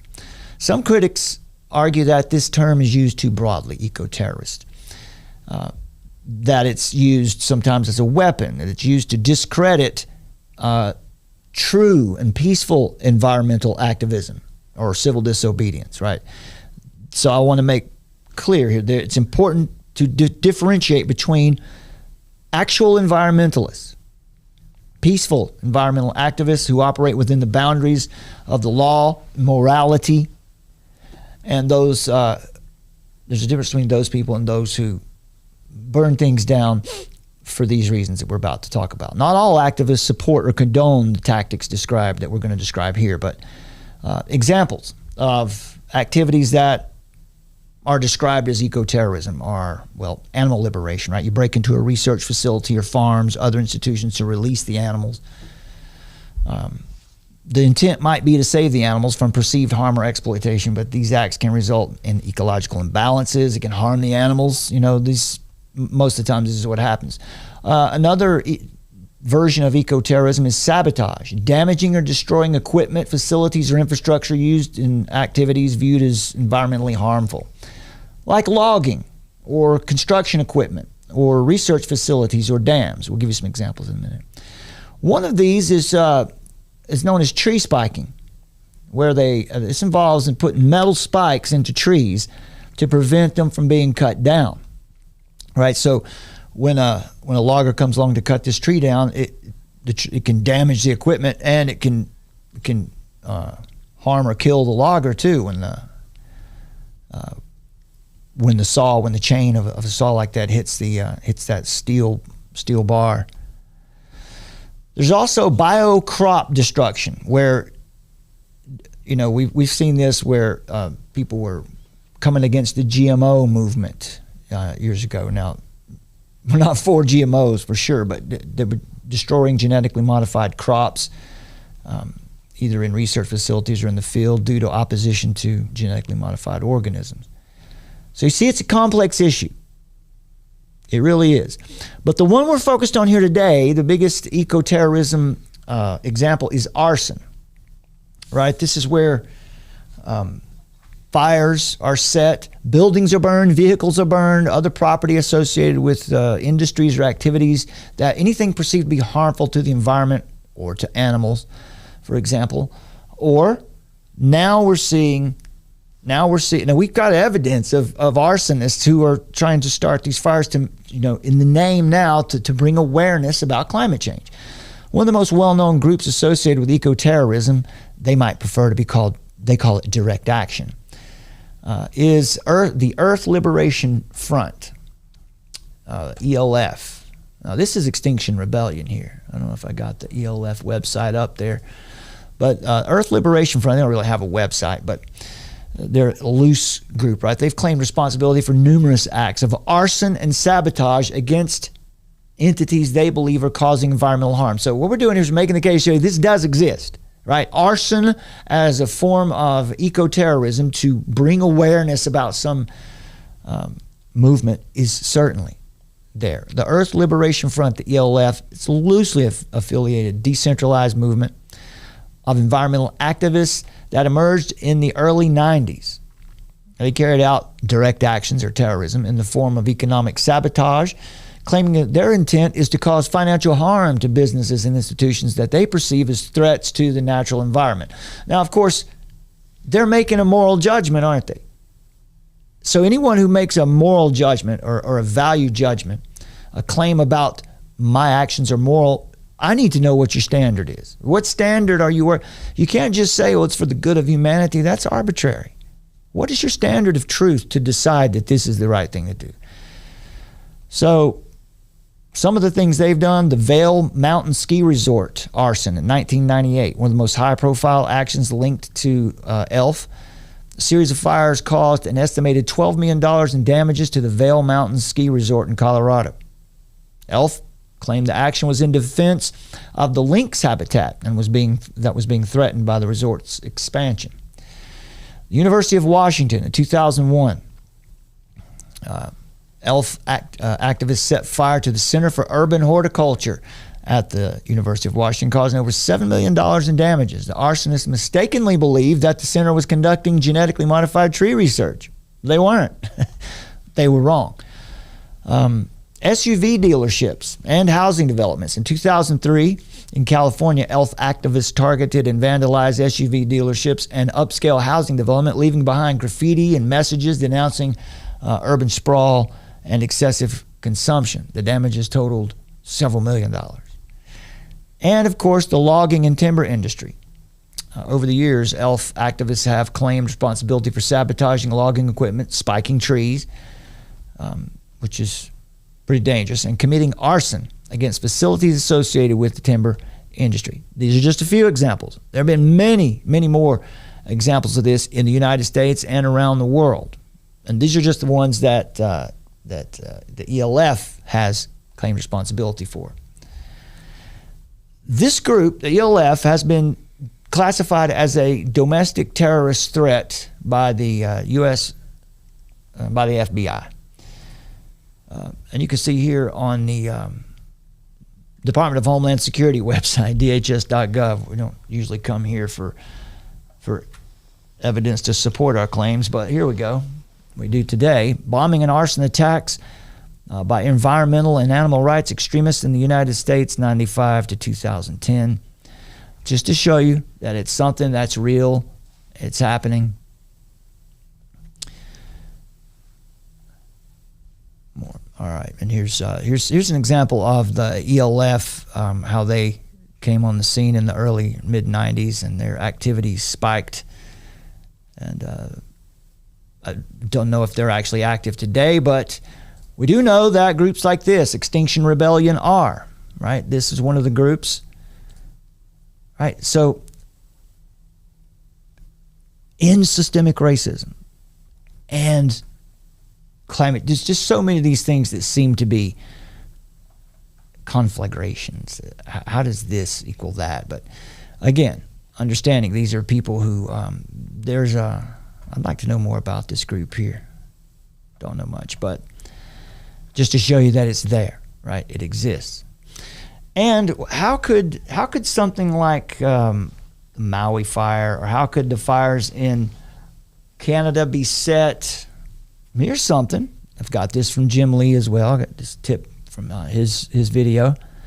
Firebombing drones. Now this article here is in the context where it's to keep firefighters safe when you want to do prescribed burns, right? You can. A project at University of Nebraska-Lincoln has developed a drone equipped with GPS and infrared camera and 400 tiny fireballs that can be used to ignite prescribed burns from a safe distance. Wonder how much one of those costs. Can George Soros afford a few of those? I think he probably can. So there's that. Let's check out a clip here. Do you condemn tree spiking? This is just an example of an activist who's having to answer for something like tree spiking. Consent to also wave on to the committee representative Katie Porter from California. This is BLM Director Tracy Stone Manning testifies before the House Natural Resources Committee at a House Natural Resources Committee hearing in May of this year. Representative Pete Stauber from Minnesota grilled BLM Director Tracy Stone Manning about her views on eco-terrorism. So moved. We are getting to the questions now, and I will recognize myself for 5 minutes. Ms. Stone Manning, I'm from northern Minnesota. In northern Minnesota, we hunt and fish and recreate. We also mine and harvest our timber. We talk about the three pillars, timber, taconite, and tourism. In Minnesota. During your 2021 confirmation process, it came to light that you typed a letter using a pen name to the U.S. Forest Service stating in part, and I quote, "You bastards go in there anyway and a lot of people get hurt," end quote. If unnoticed, tree spikes can cause serious injuries for workers. In fact, a mill worker lost half his job because of a tree spike placed by an eco-terrorist. All right, slow down. Just stop it right there. Just giving you an idea. I want to let you understand that this is something that happens because you're going to have, when you go out here looking for this stuff, you're going to catch a wave of counter narrative, right? Right. So the fact that they're not acknowledging this at all whatsoever Exactly. is something to That's be, it. you know, Yeah. that's them telling on themselves, essentially. I mean, an article that I read about on NBCnews.com, their whole thing was, you know, Hawaiian Electric is being accused of blocking key escape roads with utility trucks during the whole incident. So, you know, the Hawaiian Electric has really been in the mainstream news. They've come under fire many times in many ways. Hawaiian Electric has. So, you know, and even right down to today, this article is still talking about, you know, it's making a further accusation of, you know, their vehicles were blocking escape routes. Where's this article from? NBCnews.com. Did you have a link for that one? I don't see it there. I see ABC. Yeah, I didn't see that. But I'll find it. No, that's relevant. That's good. It's just in my brain. Yeah, that's good. That's just, we want to help people to understand that this is something that happens. Eco-terrorism has been a thing, and these fires, directed energy weapons, exist, and they use them for things. They might even use them for these kinds of things, but you don't have to. You've got a whole troop of motivated terrorists. Climate craziness reaching a new level. A new film is out called How to Blow Up a Pipeline. And you guessed it. It pushes climate activists to sabotage a Texas oil pipeline to stop that evil fossil fuels production. Watch this. They will defame us and claim this was violence or vandalism. But this was justified. But even if you're not into leftist Hollywood propaganda, you may still be forced to deal with the leftist climate hysteria. Researchers at Dartmouth are blaming climate change, get this, for an increase in home runs in baseball. Yeah, I said that. And if that's all that leaves you wanting to have a drink, well, sorry, because it may get harder to find your favorite bottle and your favorite mini bottle of booze as climate crusaders push to ban those, as well as plastic utensils for takeout, too.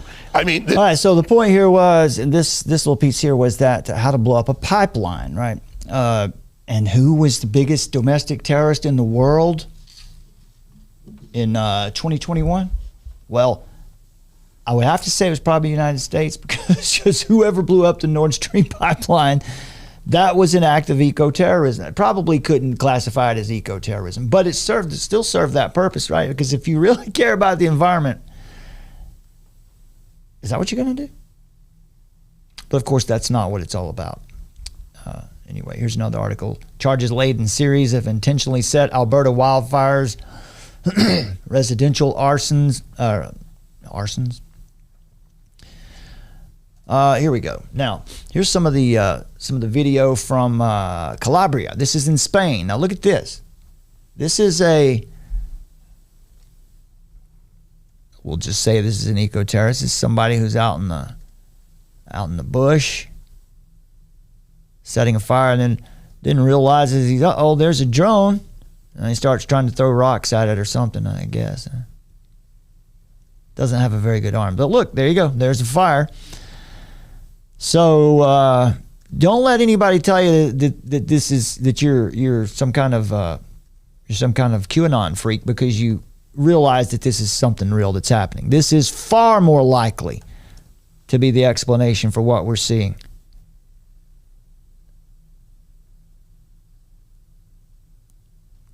Interesting, right?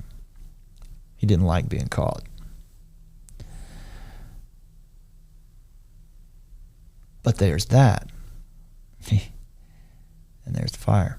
Just an example, right? Just an example. Here's Spain, right? It's not just happening in Canada. It's not just happening in the United States. It's happening everywhere right now. Spain officials confirmed the fires on Tenerife, I guess that's what that is, were started deliberately. Tragic and desperately sad for an island that depends on tourism for its survival. 12,000 tourists were evacuated during this fire.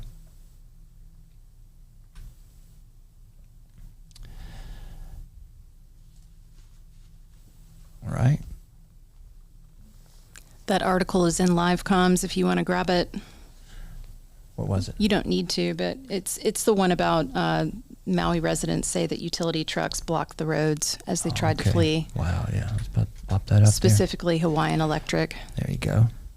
And we heard the officials who cut the water and didn't cut the power and did cut the water, defending their actions Who knows? Who knows what they're saying is? It's hard to know when things that come to the mainstream media what's real and what's not. But you know, if someone motivated him with money, or just let him feel like, you know, this, why else would you do that?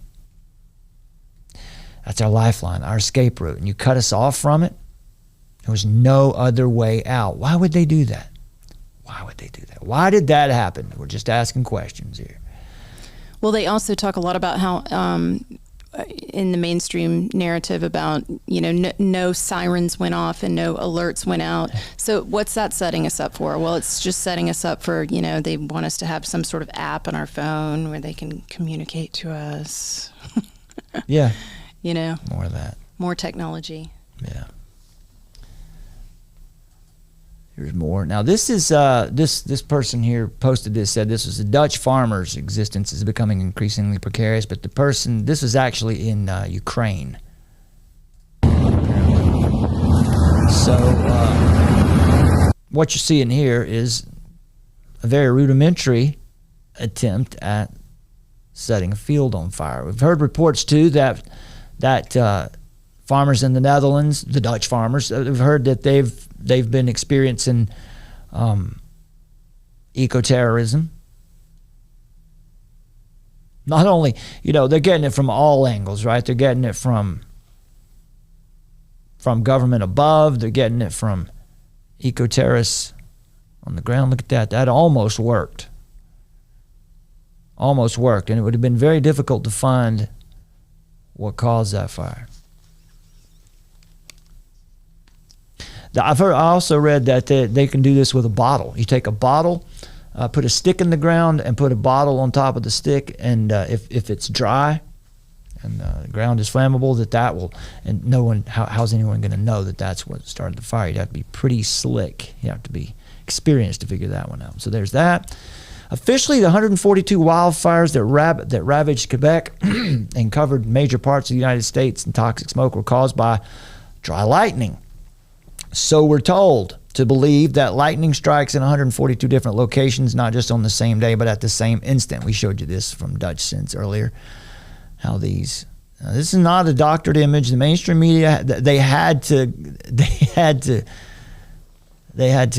honor the fact that this is that it happened this way. This is how it got. You know, they couldn't say that this was doctored or anything. Arson, folks. Arson is the bigger problem here, not climate change. North America and Europe are literally burning. Hint, this has absolutely nothing to do with climate change. This person says humanity's under attack. I believe this is Canada again. This might be, maybe this is BC. Or is this Kelowna? Yeah, this is Kelowna. Interesting that these people are just watching.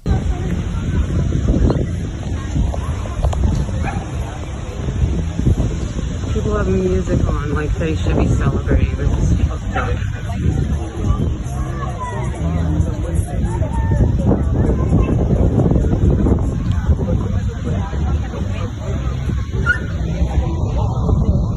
There's another one starting over there. Right there. Meanwhile, you've got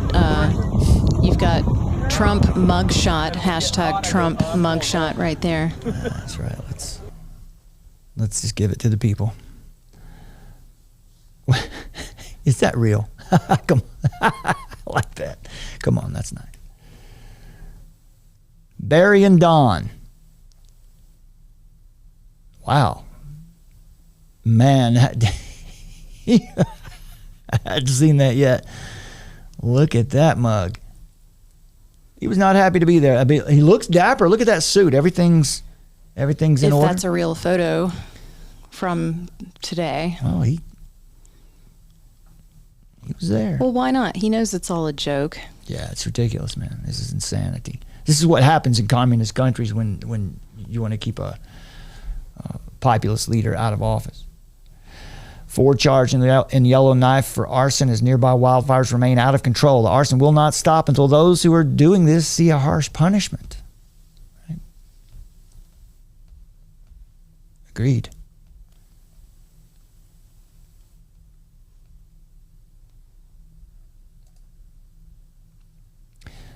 Now, back in 2020, 58 Antifa members were arrested in Oregon and charged with arson, and their bails were promptly posted and their legal defense paid for by mysterious behind-the-scenes NGOs, and their cases later dismissed for insufficient evidence. Right. So I don't have this story yet, but I haven't had a chance to look around for it yet. But I want to find if any of those who have been arrested for arson in relation to any of these fires, what's happened, what's come of that.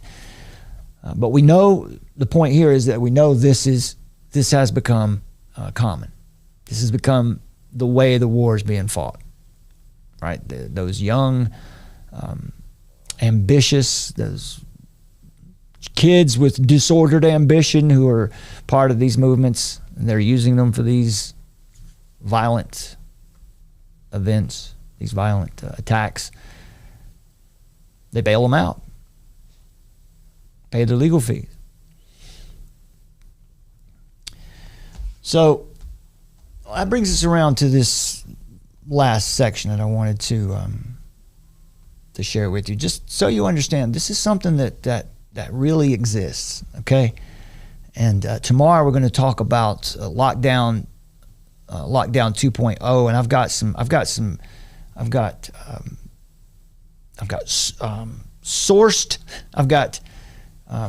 we're going to talk about Malthusianism a little bit, and how this idea of overpopulation is not reality. And Malthusianism is the idea that as population grows exponentially, while our ability to create food resources or grow food increases arithmetically. Right? We can grow food and increase it like 1, 2, 3, 4, but the population grows 2, 4, 8, 16. That's the argument, and that they believe that is necessarily true, that we necessarily will run out of food. There are many problems with this. We'll talk about that a little more tomorrow. The Green Revolution. Since we're running a little bit late on time tonight, the doomsayers, right? The apocalyptic predictions. It's all apart from God's eternal truth. And they've all proven to be 100% inaccurate, with no exceptions. Right? It's a misunderstanding of the complexity of human systems. That's how they get it wrong. They don't understand, or they don't account for the adaptation and resilience of economies. Economies have been known to adjust very well to challenges, and technological innovation. They don't seem to take that into account. Right? And they certainly don't take into account the fact that fossil fuels would be the way out of such a situation. Micah 7, verses 11 through 20. We started out with verses 1 through 10. Let's read these last couple verses, and I've got a really good ending for you about our present. What is our present emergency? What is our real and true present emergency? Micah 7:11 says, "A day for the building of your walls, and a day that the boundary shall be far extended. And that day they will come to you from Assyria, and from the cities of Egypt, and from Egypt to the river, from sea to sea, and from mountain to mountain. But the earth will be desolate because of its inhabitants, for the fruit of their deeds." There's a judgment to come. Verse 14, "Shepherd your people with your staff, the flock of your inheritance, who dwell alone in a forest in the midst of a garden land. Let them graze in Bashan and Gilead, as in the old days, as in the days of old. As in the days when you came out of the land of Egypt, I will show them marvelous things. The nations shall see and be ashamed of all their might. They shall lay their hands on their mouths, their ears shall be deaf. They shall lick the dust like a serpent, like the crawling things of the earth. They shall come trembling out of their strongholds. They shall turn in dread to the Lord our God, and they shall be in fear of you." This is the fate of these corrupt rulers.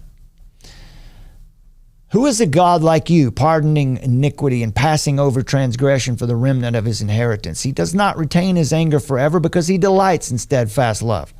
He will again have compassion on us. He will tread our iniquities underfoot. You will cast all our sins into the depths of the sea. You will show faithfulness to Jacob and steadfast love to Abraham, as you have sworn to our fathers from the days of old.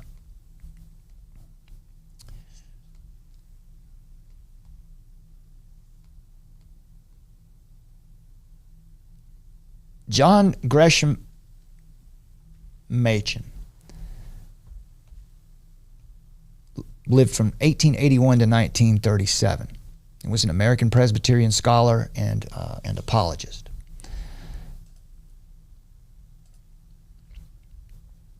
He was born in Baltimore.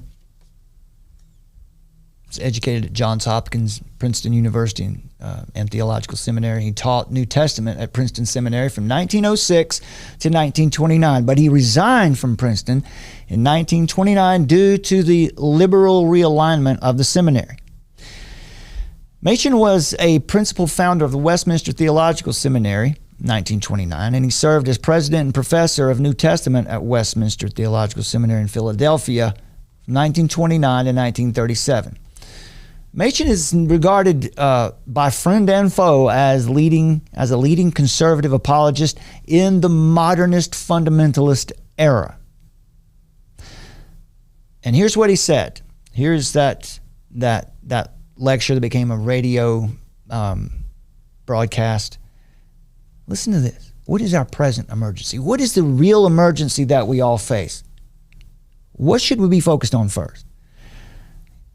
Here's what he said. No thoughtful man can possibly look out upon the world today without observing that we're in the midst of a tremendous emergency. It does seem perfectly clear to thoughtful people, whether they are Christians or not, that humanity is standing over an abyss. At such a time, is it any wonder that this world with its pressing problems should seem to many persons quite sufficient to occupy all our thoughts? Is it any wonder that the pressing problems that are before our very eyes should crowd out attention to God and to the unseen world? Those who adopt that attitude may with some plausibility argue that the most important thing that you have to do is not always the first thing that you must do for him. If a man is in the water drowning, the most important thing to do for him is to preach the gospel to him for the saving of his soul? No, that's not the first thing to do for him. The first thing to do for the man drowning is to pull him out of the water. He cannot even attend to the gospel for the saving of his soul when his ears are full of salt water. The first thing that you have to do for him, even though it be not the most important thing, is to pull him out of the water. Then and only then can you preach the gospel to him for the saving of his soul. Now, that's for the individual. What about for humanity as a whole? Machen says this. It might seem to be the same way with humanity as a whole. Humanity is drowning in the water, or to change the figure slightly, is sinking in the mire.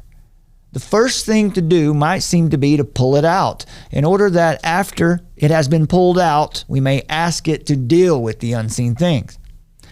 Very plausible is this reasoning. Plausible, but utterly untrue. In the first place, the program that this reasoning proposes will not work. It proposes that we shall first deal with the political and social emergency, and then afterwards deal with the unseen things. But what was it that brought the emergency upon us in the first place? How did we get in this situation to begin with? What is the first purpose of the Christian in the world today, right now, regardless of the circumstances? Was it something, I'll continue with Machen. Was it something in the realm of that which can be seen? Not at all. The physical resources of the world were amply sufficient for the world's needs. No, the thing that brought the emergency upon us was something in the realm of the unseen things. It was an evil that was found within the soul of man. That evil was not quite so simple as was at first supposed. Not many of us, I think, would now hold that the war was due solely to the sins of the Kaiser or the German military machine. The evil, alas, was considerably more widespread than that. But at least it is clear that it lay within the realm of those tangible, those intangible, and unseen things. Now, Machen is saying here, this is a big point. Remember, at this time, they were dealing with, they were taking off the gold standard. There was corruption in the government that had been found. The World War, this was in an era after World War, just before another World War. There's a lot of tensions. So I'm sure the people in that age, mid to late 30s, believed that they were in the worst possible times, that it was all falling apart. This is as bad as it could possibly get. The Lord's coming tomorrow. Machen continues. He says, it lay within the soul of man and within the sphere of the relations between man and the unseen world. That's where the conflict is. The distress of the world is due clearly to an evil that is within the soul of man. So when we look at the world and we try to figure out why things are so messed up, don't look to Satan. Don't look to Klaus Schwab. You have to look to your own heart first. Hence these so-called practical men who would neglect the realm of the soul and of the soul's relation to God in order to deal with the economic problems of the day are the most impractical people that could possibly be imagined. They always remind me of a man who tries to run a gasoline engine that is not producing a spark. You may have your engine in fine working order. There may be a good flow of gasoline. There may be the most perfect lubrication. But if there is something wrong with the ignition system, your engine will not run. So it is with these practical men who are not interested in the human soul and not interested in God. They are cranking the engine of society furiously. They are proposing all sorts of radical changes to the system. But there's one little thing that they have forgotten. They have forgotten to turn on the switch. The engine is not producing a spark, and until it produces a spark, it will not run. The truth is that analogy of the drowning man does not apply to the evils of society. Now, that is the way we treat the individual. That is not the way we think about how to respond to society. To pull a drowning man out of the water is a simple physical effort. But to pull society, to pull the world out of the mire into which it has fallen today is not a simple physical effort at all, but is a highly complex matter. And at the very heart of it is that mysterious portion of the mechanism which is known as the soul of man. It is impossible, therefore, to deal first with the social and political evils of the day and then deal afterwards with the unseen things, for the simple reason that without dealing with the unseen things, you cannot deal successfully with those social and political problems at all. Now, let me not be misunderstood.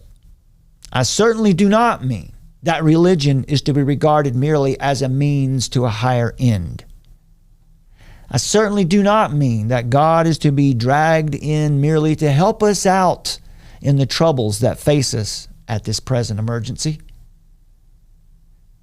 If I meant that I should be rejecting the central things of the Christian religion and should be saying something quite contrary to the Bible, we ought to be perfectly clear about this point. If you regard religion merely as a means to attain worldly ends, even the highest and noblest of worldly ends, If you regard religion, for example, merely as a means of meeting the present emergency in this world, then you have never begun to have even the slightest inkling of what the Christian religion really means. What Machen is saying here is that our first call on God isn't to straighten up the world around us. Our first call to God is to straighten up my own heart, my own fallenness. God, as he is known to the Christian, is never content to be thus a mere instrument in the hands of those who care nothing about him. The relation to God is the all-important thing. It's not a mere means to an end. Everything else is secondary to that relationship. It's impossible to deal successfully even with these political and social problems until we have come to be right with God. No emergency can possibly be so pressing as to permit us to postpone attention to the unseen things. Indeed, the emergency ought to have exactly the opposite effect. The evils of our time, instead of leading us away from God, ought to lead us to him. There was a time not so very long ago when this world might have seemed to a superficial observer to be a fairly satisfactory place. Even then, evil was there, but it was covered up. The abyss over which we were standing was concealed by the amenities of modern life. When I was a student in Germany in the years 1905 and 1906, the world might have seemed to a superficial observer to be getting along fairly well without God. It was a fine, comfortable world, that godless European world before 1914.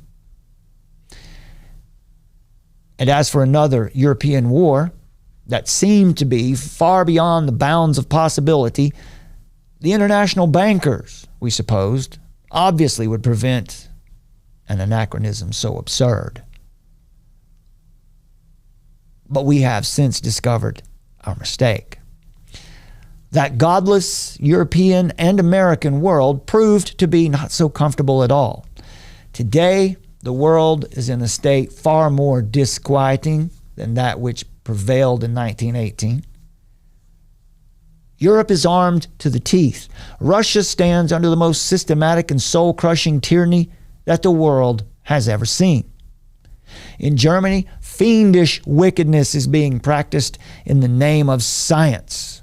Remember, Machen here is talking about Hitler was in power now, building the Nazi regime. And in that country as well as in Italy, even the form and reality of liberty has been abandoned. Civil and religious liberty is being treated openly as though it had been merely a passing phase in human life. Well enough in its day, but now out of date. In America, the same tendencies are mightily at work.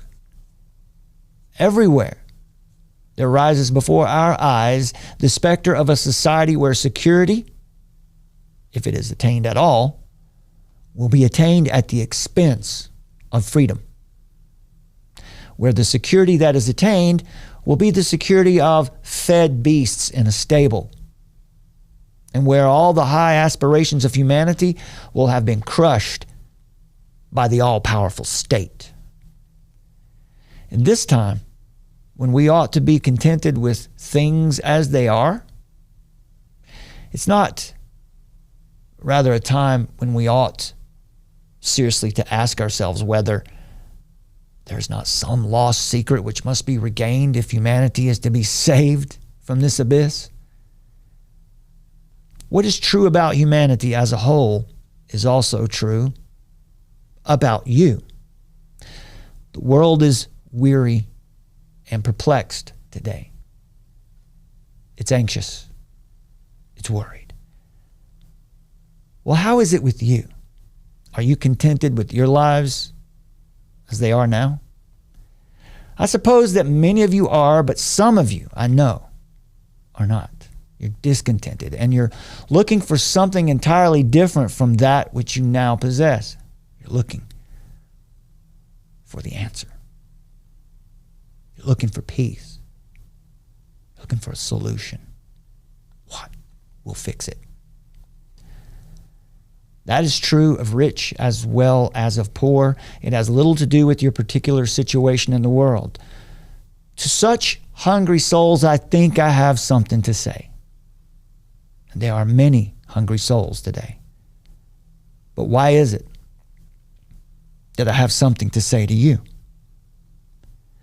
It is because I'm an expert in religion, and because I can draw upon great resources of wisdom and experience in order to help you deal with the problems of your lives? Is that why? Is it because I'm a skillful social physician who can point you to hidden resources in your own souls upon which you yourselves can draw? If that were my message, if it was about what I have to offer you, then you should tune out and never listen to me again. There are many men in the world speaking over the air, on the internet, podcasts, on the news. Many who are far wiser and more learned in every way and more gifted than I am. But no, certainly cannot expect you to listen to me because of any wisdom of mine, because I have none. I cannot expect you to be particularly interested in any opinions of mine that I may be bold enough to present. There is just one reason why I may possibly expect you to listen to me. I may expect you to listen to me if I can bring you a message from God. If I can do that, then the very insignificance of the speaker may in a certain sense be an added inducement to you to listen to him, since it may help you to forget the speaker and attend to the message. That is exactly what I'm trying to do. I'm asking you to turn away from me and my opinions. I'm asking you to turn away from yourself and your opinions and your troubles. And I'm asking you to turn instead that you may listen to a word from God. Where can I find that word? Where can such a word be found? Not in myself and not in you.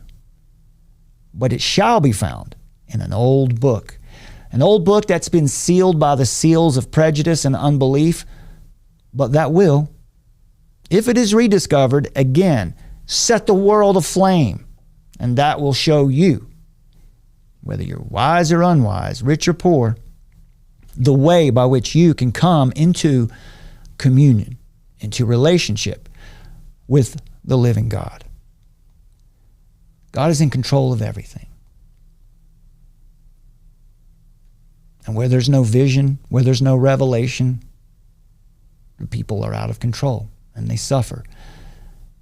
But how blessed is he who has and keeps the word of God.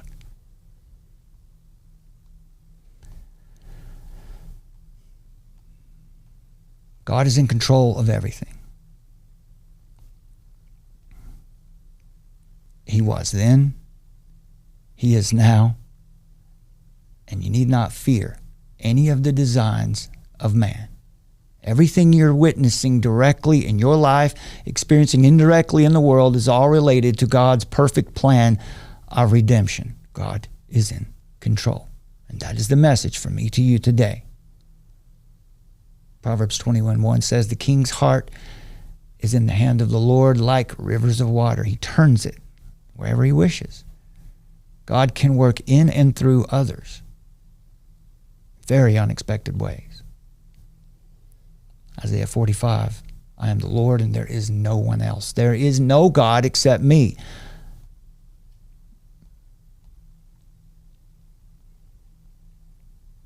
The Lord said, "I form the light and create the darkness. I make peace and create calamity. I, the Lord, do all these things." Now, this is Isaiah speaking the word of the Lord. He says this He knows that Cyrus would know and declare to the whole world that what we should know today. God uses many kinds of people. Usually he uses one that seems unfit, poor, lowly. And the message is always the same, that God is in control of all of it. And this prophecy was given long before God's people went into the captivity. And Isaiah here is announcing the deliverance from it, so they could be comforted through what they were about to experience.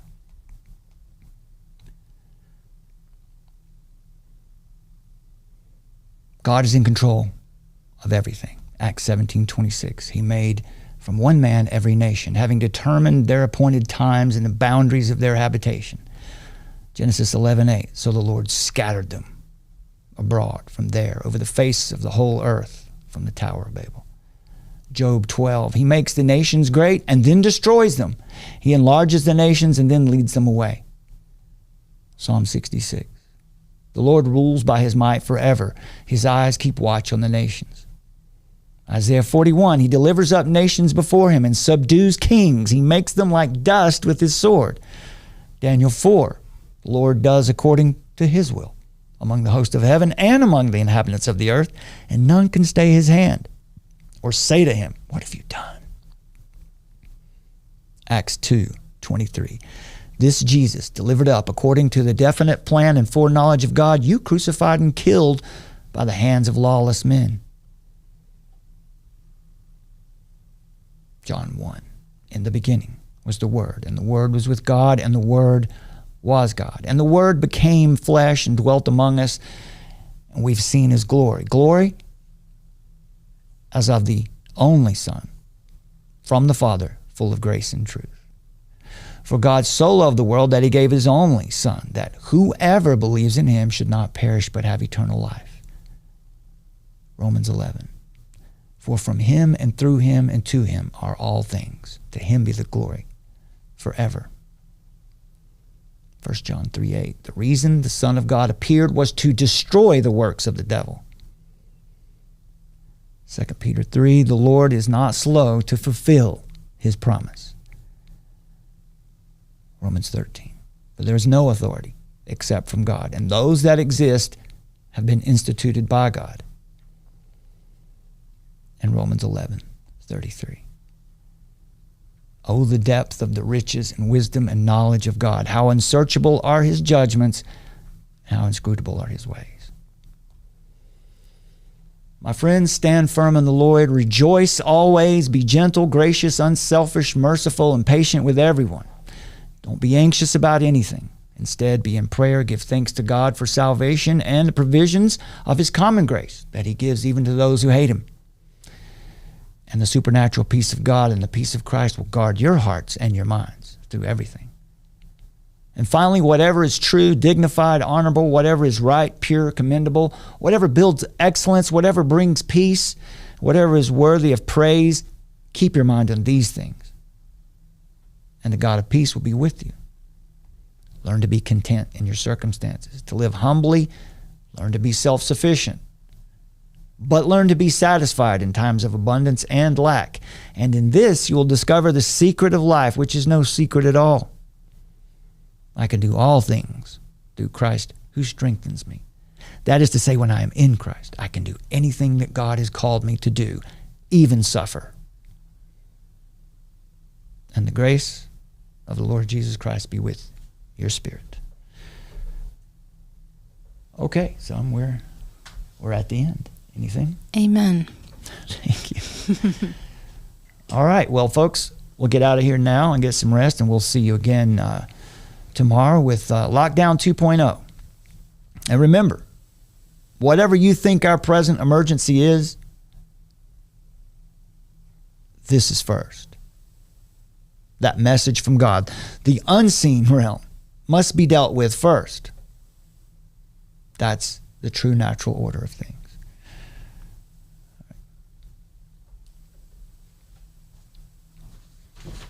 Let me remind you of this as we go on the way out here, my friends.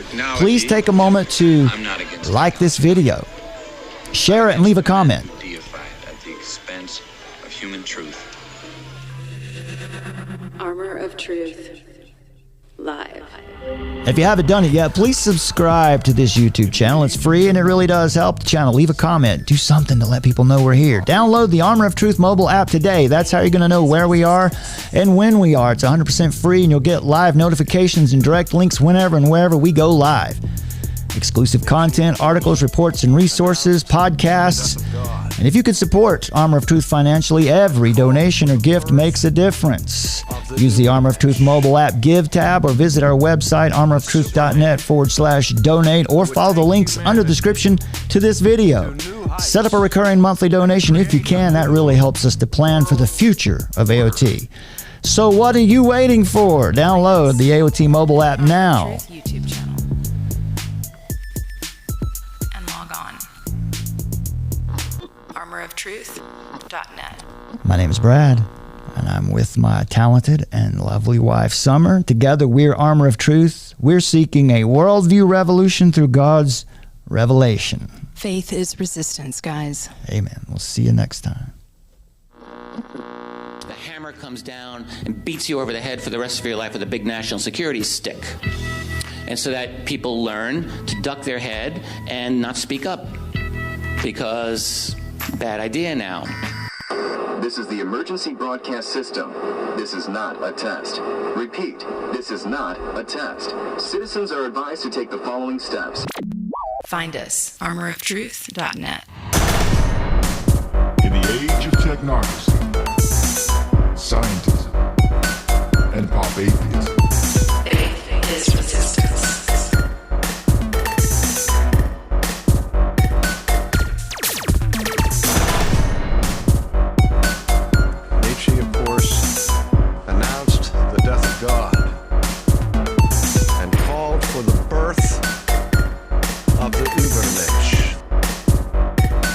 Superman, who would take humanity to new heights, to create a new world order.